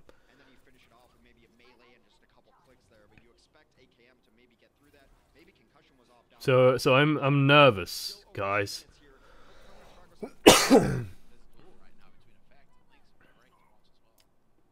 Like AKM just needs two rockets. Nice spot on the trap. I like the fact that Link's was trying to bait him onto it.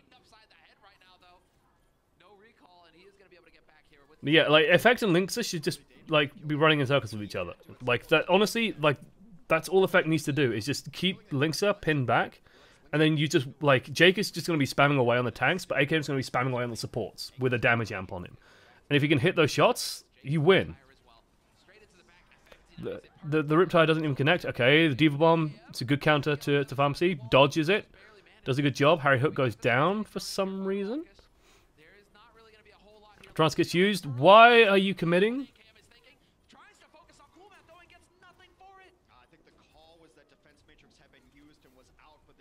That was so... What?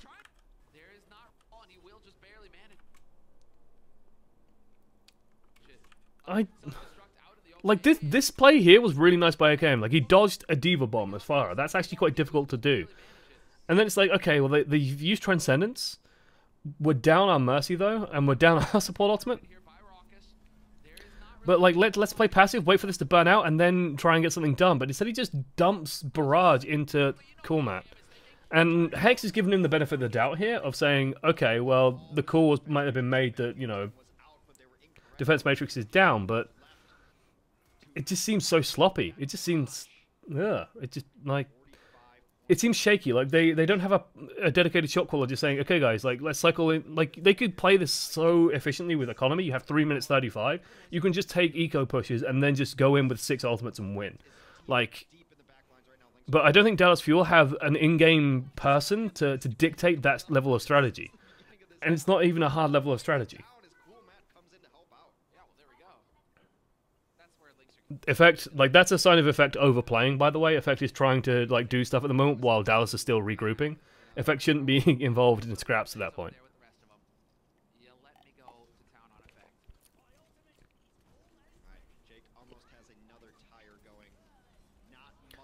Like honestly, when I heard that this was a draw, I was expecting like Jake to be getting like airborne Riptires and stuff and getting like big kills off the back of that. It's like, okay, we have 2 DPS chasing Effect. AKM, could you please kill some? No? Okay, Cormac kills AKM. Okay. How? He takes some damage, hasn't been healed, has been healed. Okay, good. Take some more damage. Burst it down.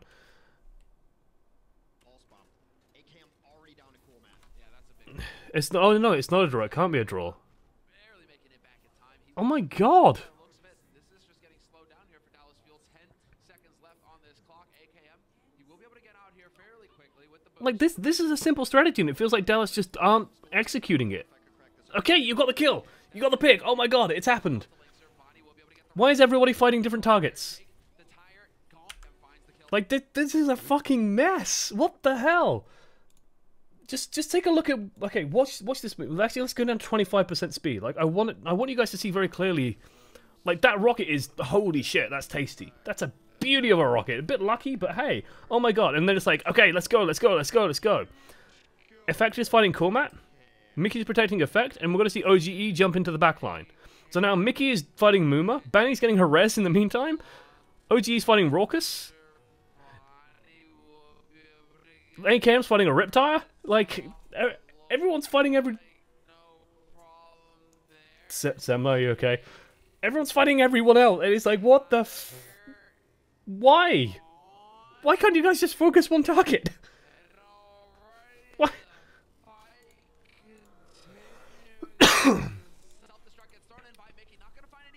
Why isn't there someone just calling, like, okay, guys, kill Coolmat. Coolmat. That's all you need to call. Coolmat. Or Raucus.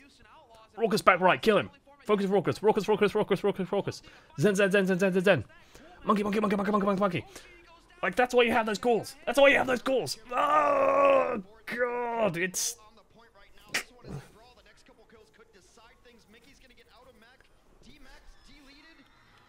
I don't... Unbelievable. Houston Outlaws managed to hold it. It's... That they had. Jesus. Jesus wept. Okay, yeah, talking.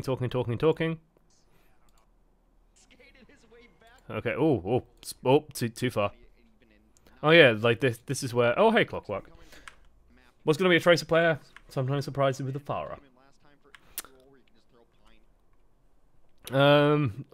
So, gee, isn't that, like, gorgeous? My god. It's like being there. Also, oh, I wanted to see a picture of... I went too far. I wanted to see Semler's fancy, like, wrist brace thing. Okay. There's not Houston on the point that's Dallas flowing the map yet. It's Dallas, like, not... It's AKM not landing some missiles, basically. Being honest. Okay, so Clockwork's come out for Pharmacy. Like, this has been sort of read before. Like, Clockwork is a sign that they are going to play Farah. And, like, Lynx has since become the Tracer. So, hey. So, this is literally going to come down to a duel in the skies, more than anything. Which Farah can get more results on the ground, which Farah can put more pressure on the ground. The Battle of the Tracers is also going to be a pretty big deal. We'll see how this goes. Harry Hook's Lucio should be pretty strong, but that is a really good start from Boink. Boink also just a Lucio bot, so hey. Boink lives up to his name. That's a very nice camera shot, but there is a fight happening. I'd like to watch it, please. You see, that's Harry Hook surviving that boop, isn't it? Yeah. OG gets killed, but hey. Yeah, Harry Hook survived. So they're showing Harry Hook survived. Okay, fair enough. The fight's already over anyway. Houston have taken the point. I think AKM needs to work on his Farah.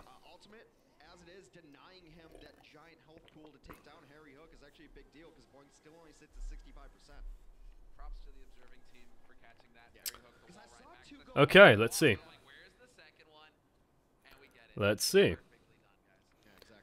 I mean, this is like Pharmacy versus Pharmacy, so it's just going to come down to like who can control the spam better, who can get the early picks better, which Farah is hitting rockets finer, and then like which Tracer is also playing well. It's a very good start, very good bomb. Like Lucio is not very good at healing tanks, so easy kill there for Lynxer. Very nicely done. What killed AKM? Clockwork. Clockwork killed AKM. I mean, be fair, like, Lynx is doing a really good job on the ground, so... Hello, Harry Hook. Oh, that's actually a really nice kill, because that's, like, 5% extra. And Mickey, yeah, Mickey out. Shoe. Regroup. Clockwork and Raucous going up into the sky once again to duel. Very nice bomb. I think actually did get some damage. It might have been the rocket connecting. So I mentioned this before on Coaching the Many. When you see a Pharah use a boost, so you see that boost? This is the signal, right? This is how you use these bombs. This is a signal to go. So the moment you see like the rocket trails here, this is when you bomb, and you just throw the bomb at the Pharah. It's so difficult to survive these. Like this is even a little bit late.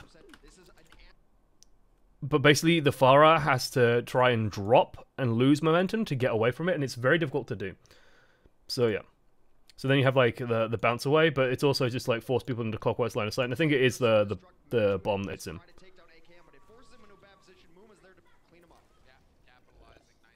But that's just a one fight for Dallas. Like you can't res that, so you can't continue this fight. You can't take this without your pharmacy. So very nice, very nicely done. Like correct use of a bomb. Dallas gonna Houston actually gonna defend very early with a sound barrier. They just use it, and Dallas engage into it. At least, guys, at least force them to come to you.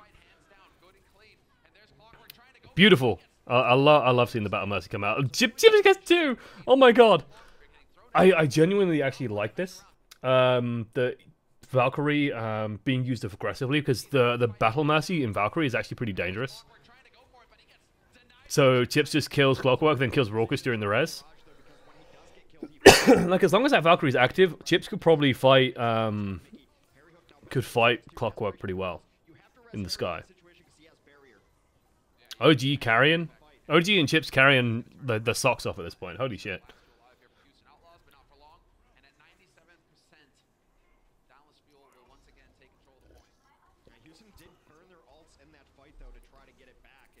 Beautiful. We get to see this play. Just blast her out, headshots, no problem. Mickey dies, blast her out. Oh no, Mickey I think dumped his mech over the side.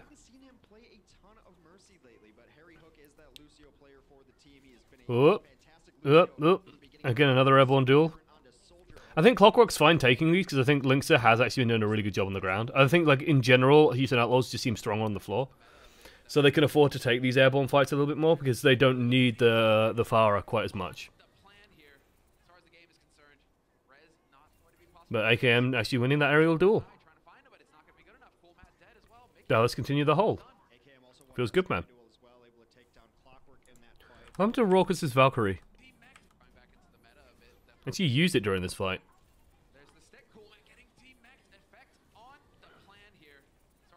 Death goes on to Clockwork. No res forthcoming as well, even though Valkyrie's active. So they can't res, and so yeah, that just... Ugh, shaky. Cross wires, I guess. Speaking of drops, I've only got 100 tokens. Nice. Nice. Get yourself a fancy skin. I think I have like 900 Overwatch League points.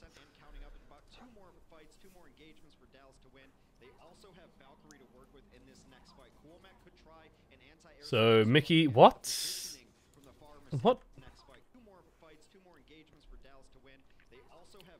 Is he using all of his boost just to try and catch a single rocket from Clockwork, who's like 3 miles away? Is he feigning a bomb? Okay, that's an interesting decision. It's a Lucio moving away from you at high speed. That bomb is never going to work. Ever. Like, it'll work like 1 in 100 times. Like, it's not a good idea. Houston using sound barrier. Getting results. I like it. Like it a lot. Clockwork could... actually, I wouldn't mind seeing them hold on a little bit longer and trying to use sound barrier to cover a barrage. Like, it's actually a really good way of getting value out of barrage. Because, yeah, the issue now is, like, Clockwork can't really use this barrage. You need something to cover the barrage to get some value out of it.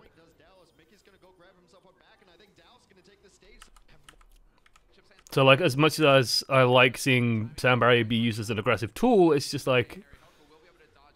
You got some good resources coming up. You might want to just wait and get those up and running, and then use those. Cormac throws the bomb somewhere. I don't think he just misses the pharmacy. I imagine he's trying to chase him down. Chips has activated Valkyrie as well.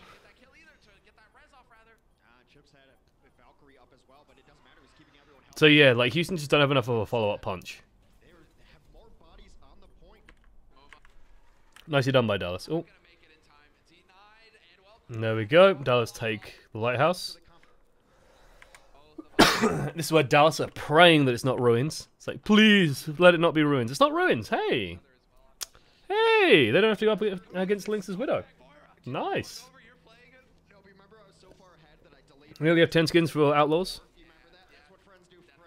Sounds like someone's a fan. They're good skins. It's a good team to follow as well. Like, I like Outlaws as much as I give Jake shit. Like, I like a lot of Outlaws players, so I get you. I get why you would like Outlaws. They also, like, Outlaws have a really passionate fan club as well. When you're at the arena, like, if Outlaws are playing, you know Outlaws are playing. Really rowdy. Very good start from Clockwork. I mean, like, a lot of these early fights, especially like this first fight, is going to come down to which pharmacy combo works better. Lynx are actually playing, like, guess what, guys? Lynx's Tracer is better than Jake's. Who could have guessed?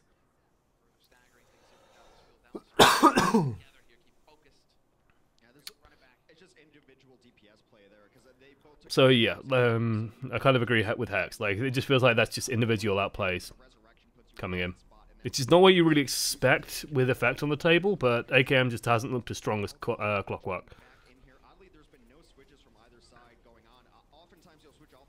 Very nice by Cool Matt. Oh my god, that's so good. That's so good. This is what peel is guys. This is how you peel with D.Va. This is how you set a D.Va trap, basically. OG steps too far into a choke point. D.Va just plugs the hole, so to speak. No, I've seen that picture. I've seen the pictures online as well, guys. Yeah, D.Va plugs the hole, and now the Winston's screwed. Dead. This is how you cover your team as D.Va. You just trap people in and just go, "Hi, I'm here now. You're going to die to my super high close range damage." Lovely. Very nicely done by Coolmat, which is what you expect this out of Coolmat. You expect good D.Va play out of Coolmat.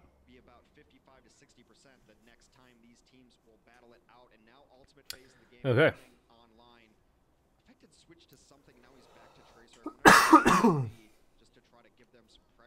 It seems so weird that Dallas is supposed to be a pro team, but half the time they don't have a clue what needs to be done. It feels like they have no in-game leader, and that's why I was so scared when Custer left, because Custer was kind of becoming that. But then, like, Custer leaves, and it's like, well, where's your leadership, guys? Bold bomb. This time this one works, though. High risk, high reward. Gets the res, but AKM should die for this. Thank you. Thank you, Raucus. Raucus gets the other one as well. Just cleaning up after Clockwork. Clean up Barrage, no problem. Excuse me. I don't mind seeing Barrages being used like that, by the way. It's a very difficult ult to get value out of, so like using it just to finish your fight off is fine. I don't mind ambush barrages as well, where you just like trade a barrage for 2 quick kills. It's also very nice. It's a little bit of spicy trading. Harry Hook's taking a rocket, so hey, dive goes onto him instantly. AKM in some trouble. Sound barrier keeps people alive, but oh my god, Clockwork just destroyed him there. Like, I was genuinely worried here. It's like, sound barrier comes off, and it's like, okay, AKM's now got 1,000,000 hit points.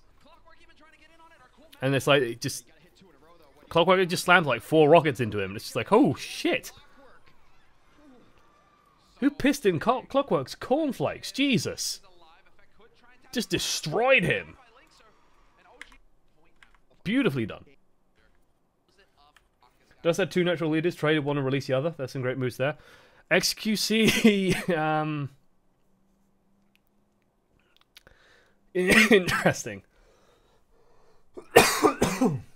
Excuse me.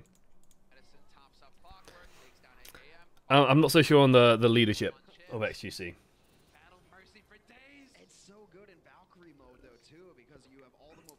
According to Banny, Clockwork always wins the internal FFAs. Why not play him more? He's pretty good. Shouldn't AKM just be playing Soldier? His fire doesn't look too amazing. I mean, I don't disagree. This is where, like, this is now scary time for Dallas. Because it's Slinkser. Slinkser, I need to cough really badly. I'm sorry, I'll mute myself.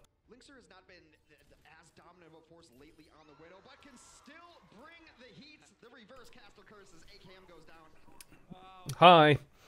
What did I say? Remember Volskaya? Cast your minds all the way back to Volskaya. When Linksa just like nailed AKM twice in a row at the start of a match. It's a pattern. And here's the thing, Clockwork is more known as a tracer, originally. So like... Ooh, surprising miss. I think he overthought that shot.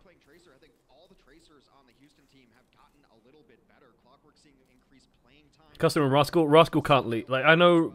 Okay, you're not incorrect in that Rascal's a leader, but Rascal can't speak good enough English. Like, Rascal's English is really not good.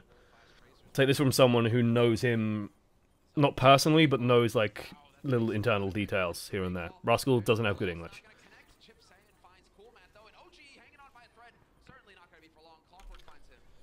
Interesting comeback moment. Let's see what sparked this exactly. Coolmat in a little bit of trouble. Focus starts turning onto him more. Pressures him out, bounces him away. Coolmat still in a lot of trouble. Doesn't get healed, gets taken out. Beautiful start, Chips with a follow-up kill.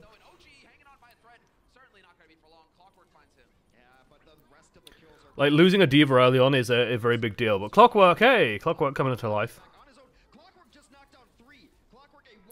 The thing is, Diva is so vital in absorbing, like, quite a lot of damage. So, yeah.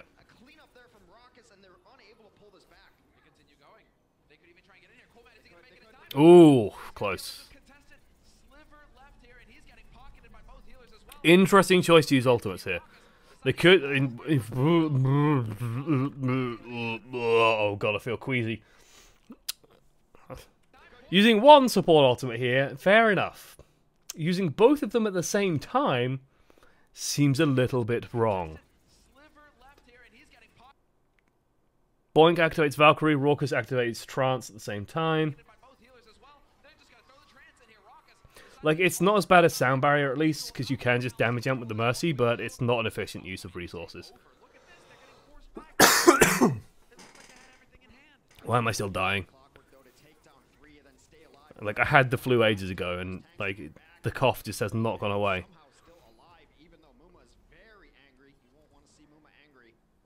Miscommunication, yeah. It's just a... It's a common one, but it's one that is somewhat easily fixed. And, like, it's just disappointing when you see pros do it. Especially in a situation like that, where it's, like, deciding whether or not to engage. I know Boink dropped to about half hit points, but, like, Raucous just was not threatened.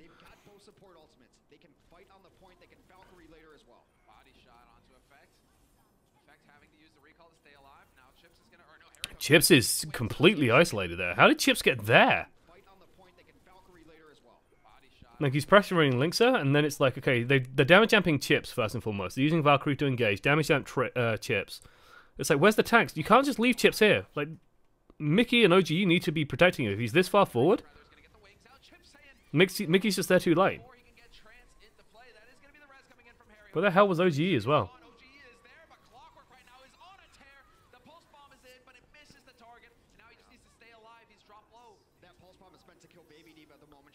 Okay, they got Zen back. Use the Trance, extend the fight. Don't convert it into any kills, though.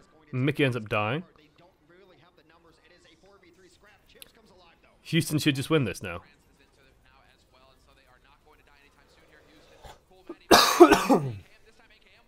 Sloppy. Mickey almost never peels. Yes, I agree with that. I think Mickey's peel is really bad. Mickey is like an assassin player. He plays this Diva like an assassin, but it's like... It's so... rough. Raucous would play the game. Hey, you see Raucous is happy. Oh, I wanted to see that. I wanted to peek over Raucous' shoulder. Like, look, it's Raucous. That's Mercy. Interesting they don't have a highlight intro. Hey, no, they are showing it. Nice. Sometimes they don't show it. So they're showing some cute grills in the audience. There we go. I think that was the play of the game. Right. Mickey, damage block, 6.6k. Because normally this flips over and we'll show you the next one. Show you who else. Oh, okay. They might have already shown it. Back up, back up, back up. No? Just going to show us Mickey's stats? Without any point of reference? Really? Oh, I don't... No, oh, for God's sake. He was ordering these goddamn stats. You need to compare. You need to compare the stats across.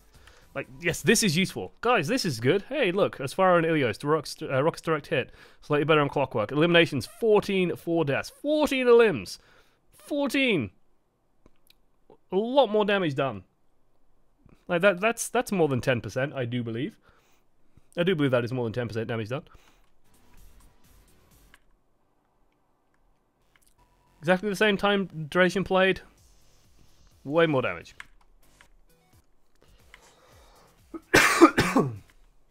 Gotta buy the control center? I have the control center. It's free anyway for now. So, hey. Hello, Zoe. Okay. Bunny in for Boink. Jake in for Clockwork. Boink, you know, he's consigned to the Shadow Realm. He plays Lucio, and that's all he does. Route 66. Dust new energy. Oh no, that's Valiant. Because they have Numlocked, and he never gets to do anything now. I feel genuinely bad for Numlocked.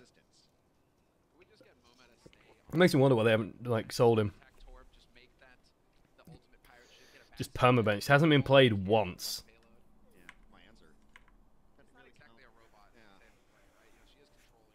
And he's a lovely guy as well. He says show cool match stats. So do I. I wanted to see cool match stats. I wanted to compare them with Mickey's. What is my purpose? You play Lucio and Koff. Oh my god, yeah. I mean, with the Lucio buffs, it might change. I know that Funny Astro has been like excited as well. There was a guy, I think it was next to straight up behind Zoe and just checked her ass out and right in front of the camera. So he's a very attractive lady, but she's also very nice. But yes, it's a room full of nerds. I think people are going to look at her. I just hope they aren't creepy about it.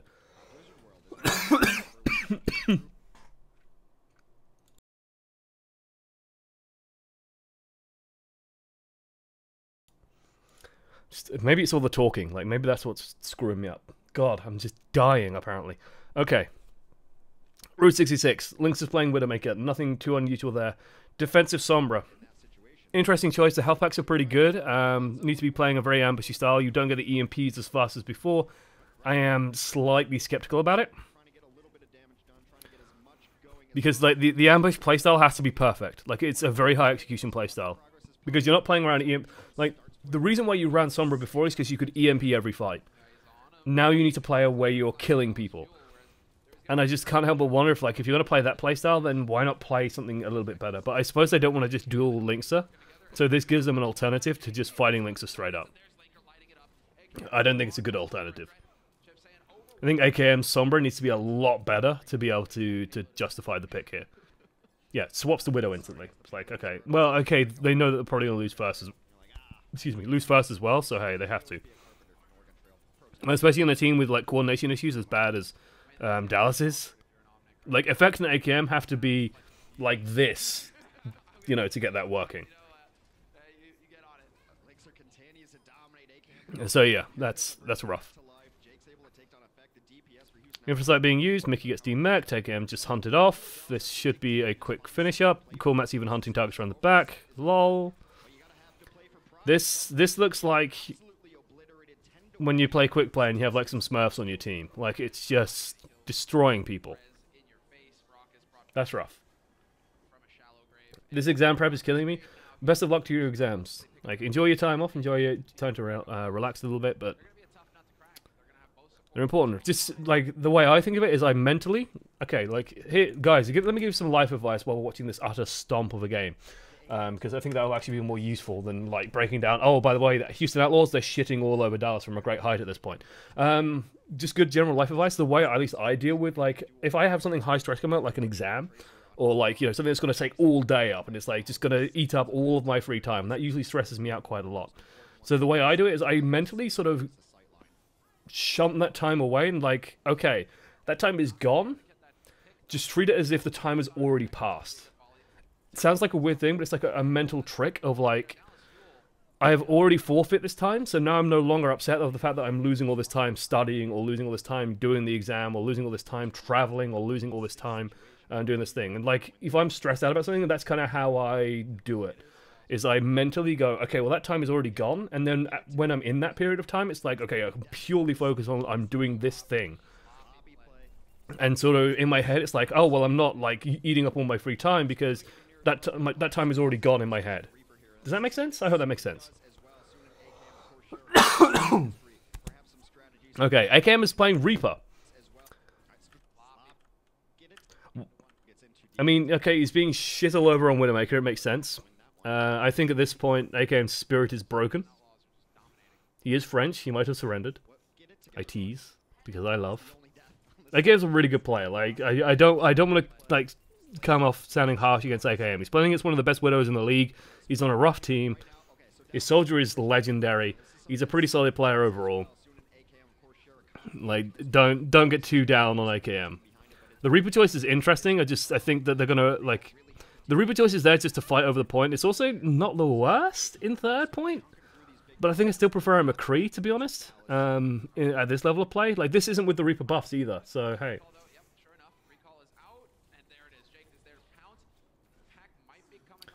So yeah, it's, And it seems like Muma's just killing everybody anyway. So that's a problem. If you have a Reaper and Winston is still killing everybody, that's an issue. Chips has an ult. Chips died with an ult. Chips just gets shreked by Coolmat.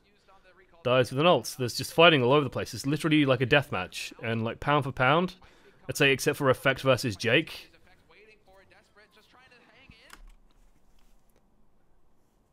I just want to point out, like, neither of you deserve putting down a spray at this point, okay? Like, that's Slapfest.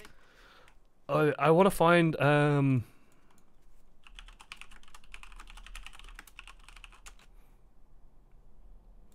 Yes, this is the scene I want, right? If you haven't seen the It Crowd, then prepare yourself for a treat. Because this is what this fight reminds me of.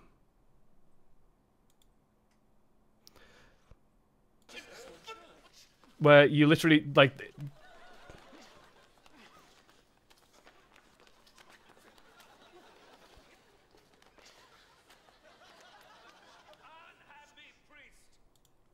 That's what that fight looks like. That's what that fight looked like. Number 13. Thank you, Dino Detective. Give that man his own hypes as well.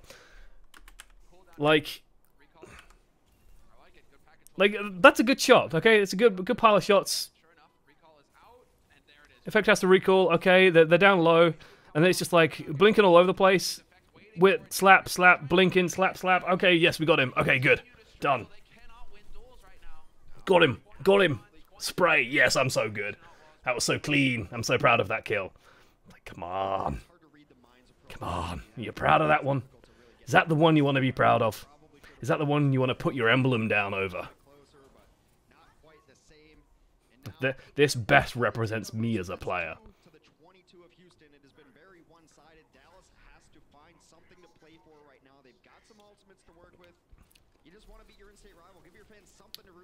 This feels like Dallas Fuel of, like, you know, they've checked out. Although, like, this is a good start of the turnaround, but honestly, Houston probably just shouldn't give a shit at this point. Like, they've already got the point through. Okay, Dallas have managed to push back because people went a bit greedy and over positioning. A couple of snipes come through. Okay, pretty good.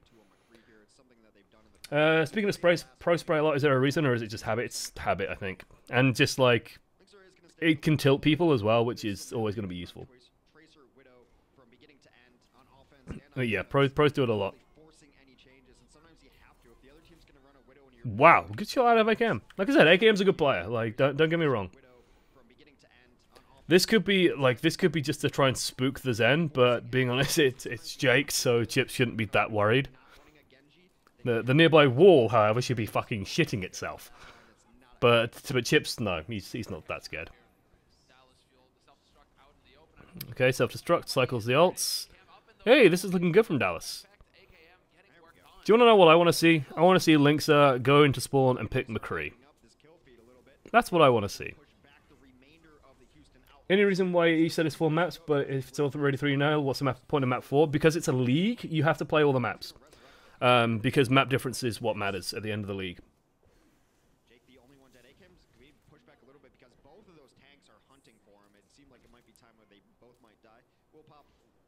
So let's see. I think, do both of them? No, just AKM has Infrasight. Yeah, Linksa shouldn't be taking that duel, really. Like, that's bold. That's bold.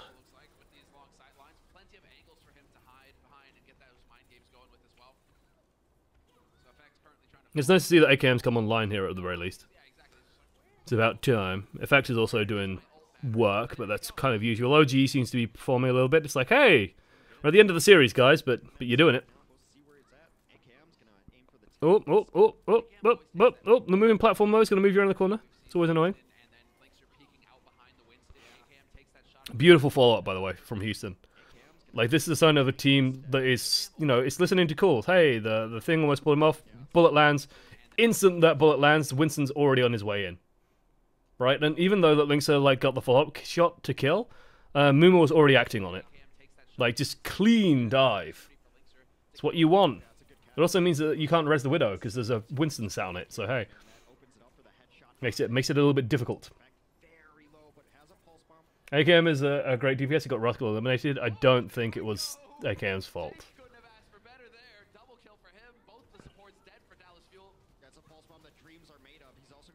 Jake goes big on Tracer. His redemption moment. Like, this is, you know, this is how you get payback for the earlier remark about threatening the wall, is you get a pulse bomb like that one. Fucking great. Beautiful. Gets both supports, just what you want. This should be Houston just steamrolling this. I think I would have still liked to see, like, you do have, like, the best Widow, like, the best Widow in the game, but would it kill you to play McCree here? I think the McCree would help a lot. Ooh, that's a bold ult, but works out.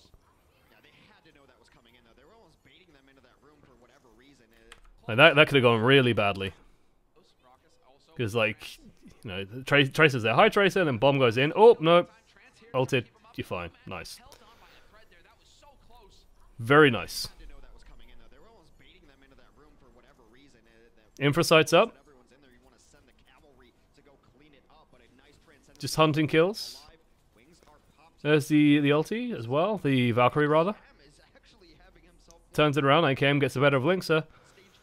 Yeah, this is the issue with Widowmaker on this point. How big of a problem is the camera people almost never showing the actual fight, in your opinion? It varies. Like, sometimes... Listen. As someone who's spectated tournaments before, it is very difficult. You are kind of damned if you do, damned if you don't. Because you, like, there's exciting heroes and there's unexciting heroes. And, like, so Genji, Tracer, like, very exciting heroes to watch. Because they're constantly active, constantly doing stuff. But sometimes they'll just be a Tracer, like, sat here, doing nothing.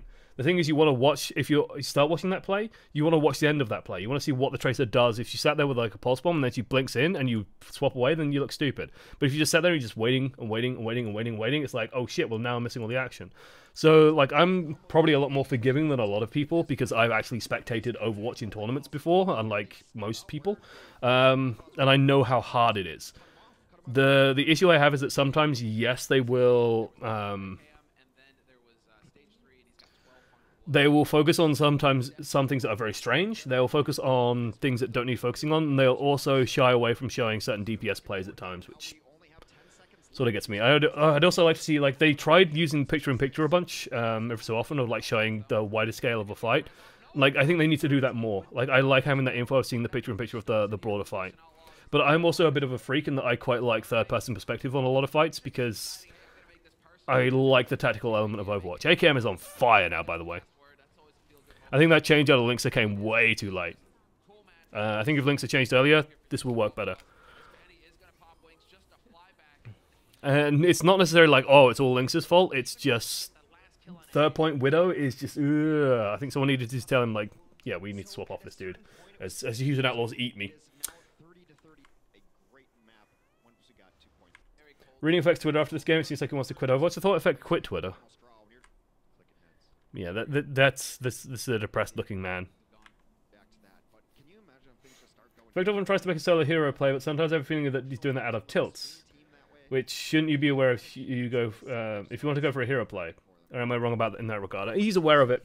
It's just like bad habits are called bad habits for a reason. Like I explained this earlier, that It's like, I understand it because I do it. My reaction is the same as his, which is when things are going badly, you try and play harder, and you end up making mistakes. The issue he faces is that he doesn't have a team that is good enough to, like, he doesn't have an in-game captain as well that's calming him down or controlling him, saying like, "Effect, you know, you're doing it again. Just chill. We got this." As a pro, you should always quit Twitter and Reddit. It's one of the worst habits that pros have. Is like, they'll finish a game and go straight to Reddit. The Koreans are even worse because they'll go to Inven, and Inven is a lot harsher. Like, they need to be really careful about that. So Dallas just gonna use the scattering arrow. Don't get too excited about the Hanzo. I hope. No. Oh, thank God. Thank God. He was on that for a while. I was a bit nervous for a second. Nice opening shot. Two nice opening shots.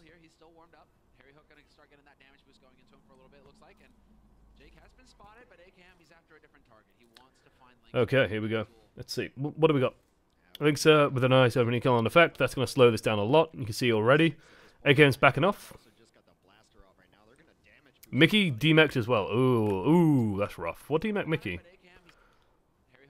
Where's Mickey's hit points? There's Mickey's hit points. Keep an eye on Mickey's hit points. That's a headshot. And he just focused down. Just drilled. Probably was somewhere he shouldn't be. Yeah, looks like they went on a dive. They've just backfired really badly. I carry after this match. Worst game of my life, lol. I mean, I wouldn't write lol when I had the worst game of my life as a pro. He's finding a way to try and cope with it. It is a bad habit. Like, it's a lack of discipline on the player's part as well. But it's, like, we can talk about esports culture as a whole, I think. Like, it's a very worthy discussion, especially for, like, Overwatch League teams. I think they need to be having these discussions internally of, like, how much access do you give the public? How much do you let them see your frustrations? How do we show that? And, like, can we do that in a way that doesn't make us look bad? And doesn't end up dragging you guys into, like, shit-flinging matches in public as well? It's about creating an environment where the pros feel comfortable and they feel like if they're having a bad time, they can vent about it in a constructive way, not just to the public, and then do things with that. And like, it feels like Dallas don't have that ability. A lot of pressure on Linkser at the moment. It definitely feels like Dallas' tactic at the moment is just pressure Linkser out, and it's working for them. Because they just shut him down, and hey, they're getting progress. Feels good. We basically need an in-game leader with flowers mechanics and highest success level of tactical chill. They just, like, they don't even need an in-game leader with, like, amazing gameplay. Like, they just need a level head that can come up with tactics on the fly. And that's actually a very difficult skill. To, like, play competently and do tactics is actually tricky. Jake.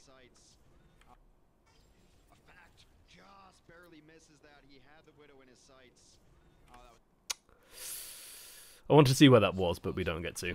Maybe there'll be a replay. I hope there will. I like seeing embarrassing stuff.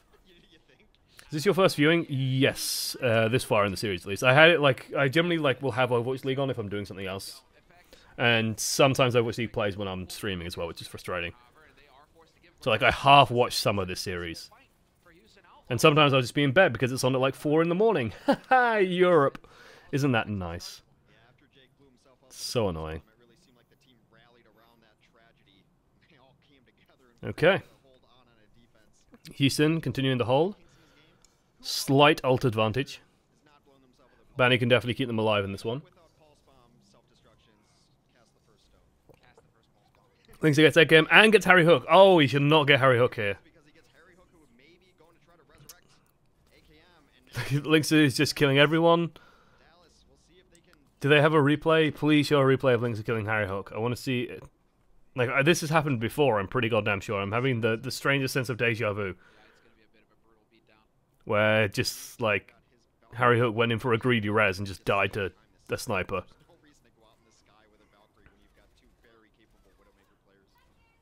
That is effect tilting. 100%. Like, just engaged 4 people on his own. Don't do that as Tracer. It's a sign of a bad Tracer to do that. It doesn't make you look good, let's put it that way. I seem to put the solo matches at 4 AM. It feels like I haven't seen my team play in weeks.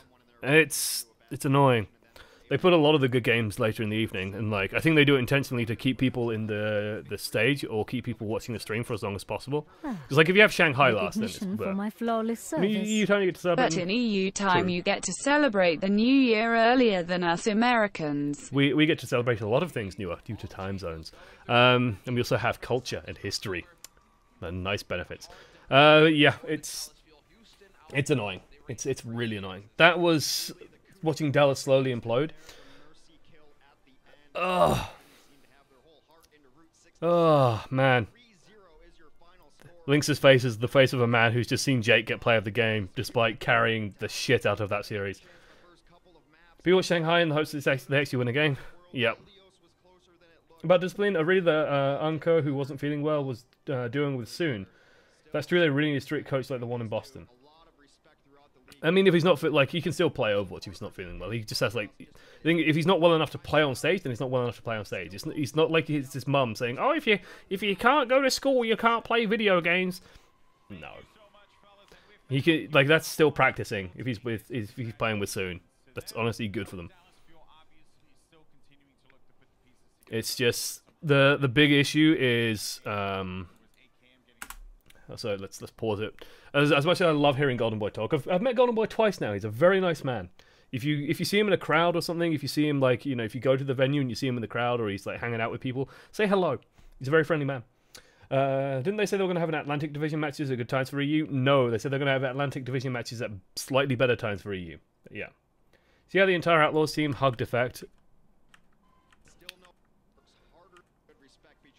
Oh yeah, I think they know that Effect is like at the end of his rope, and he's like ridiculously frustrated.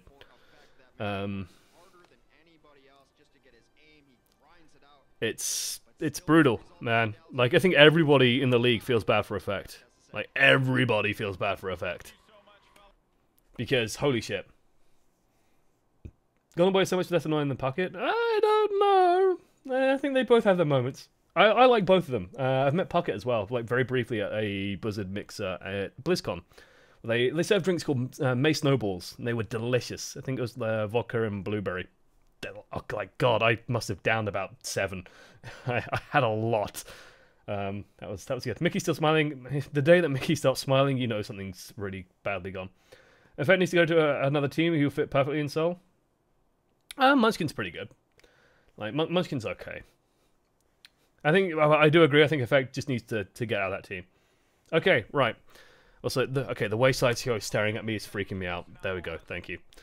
We can have Golden Boy staring at us instead. Yeah. Okay, guys. That has been this series, Houston versus Dallas. Like it was always going to be rough for Dallas because they went in with 2 traded players, right? Seagull was meant to play in this series, and Onko was meant to play in this series. Hey, Mr. Numero, thanks so much. Than one amongst the many. I just wanted to let you know that your streams have gotten myself and Abnaxis to play together and learn from each other. Oh, my love to the strong community you have. That's all you guys. That's all you guys. Trust me.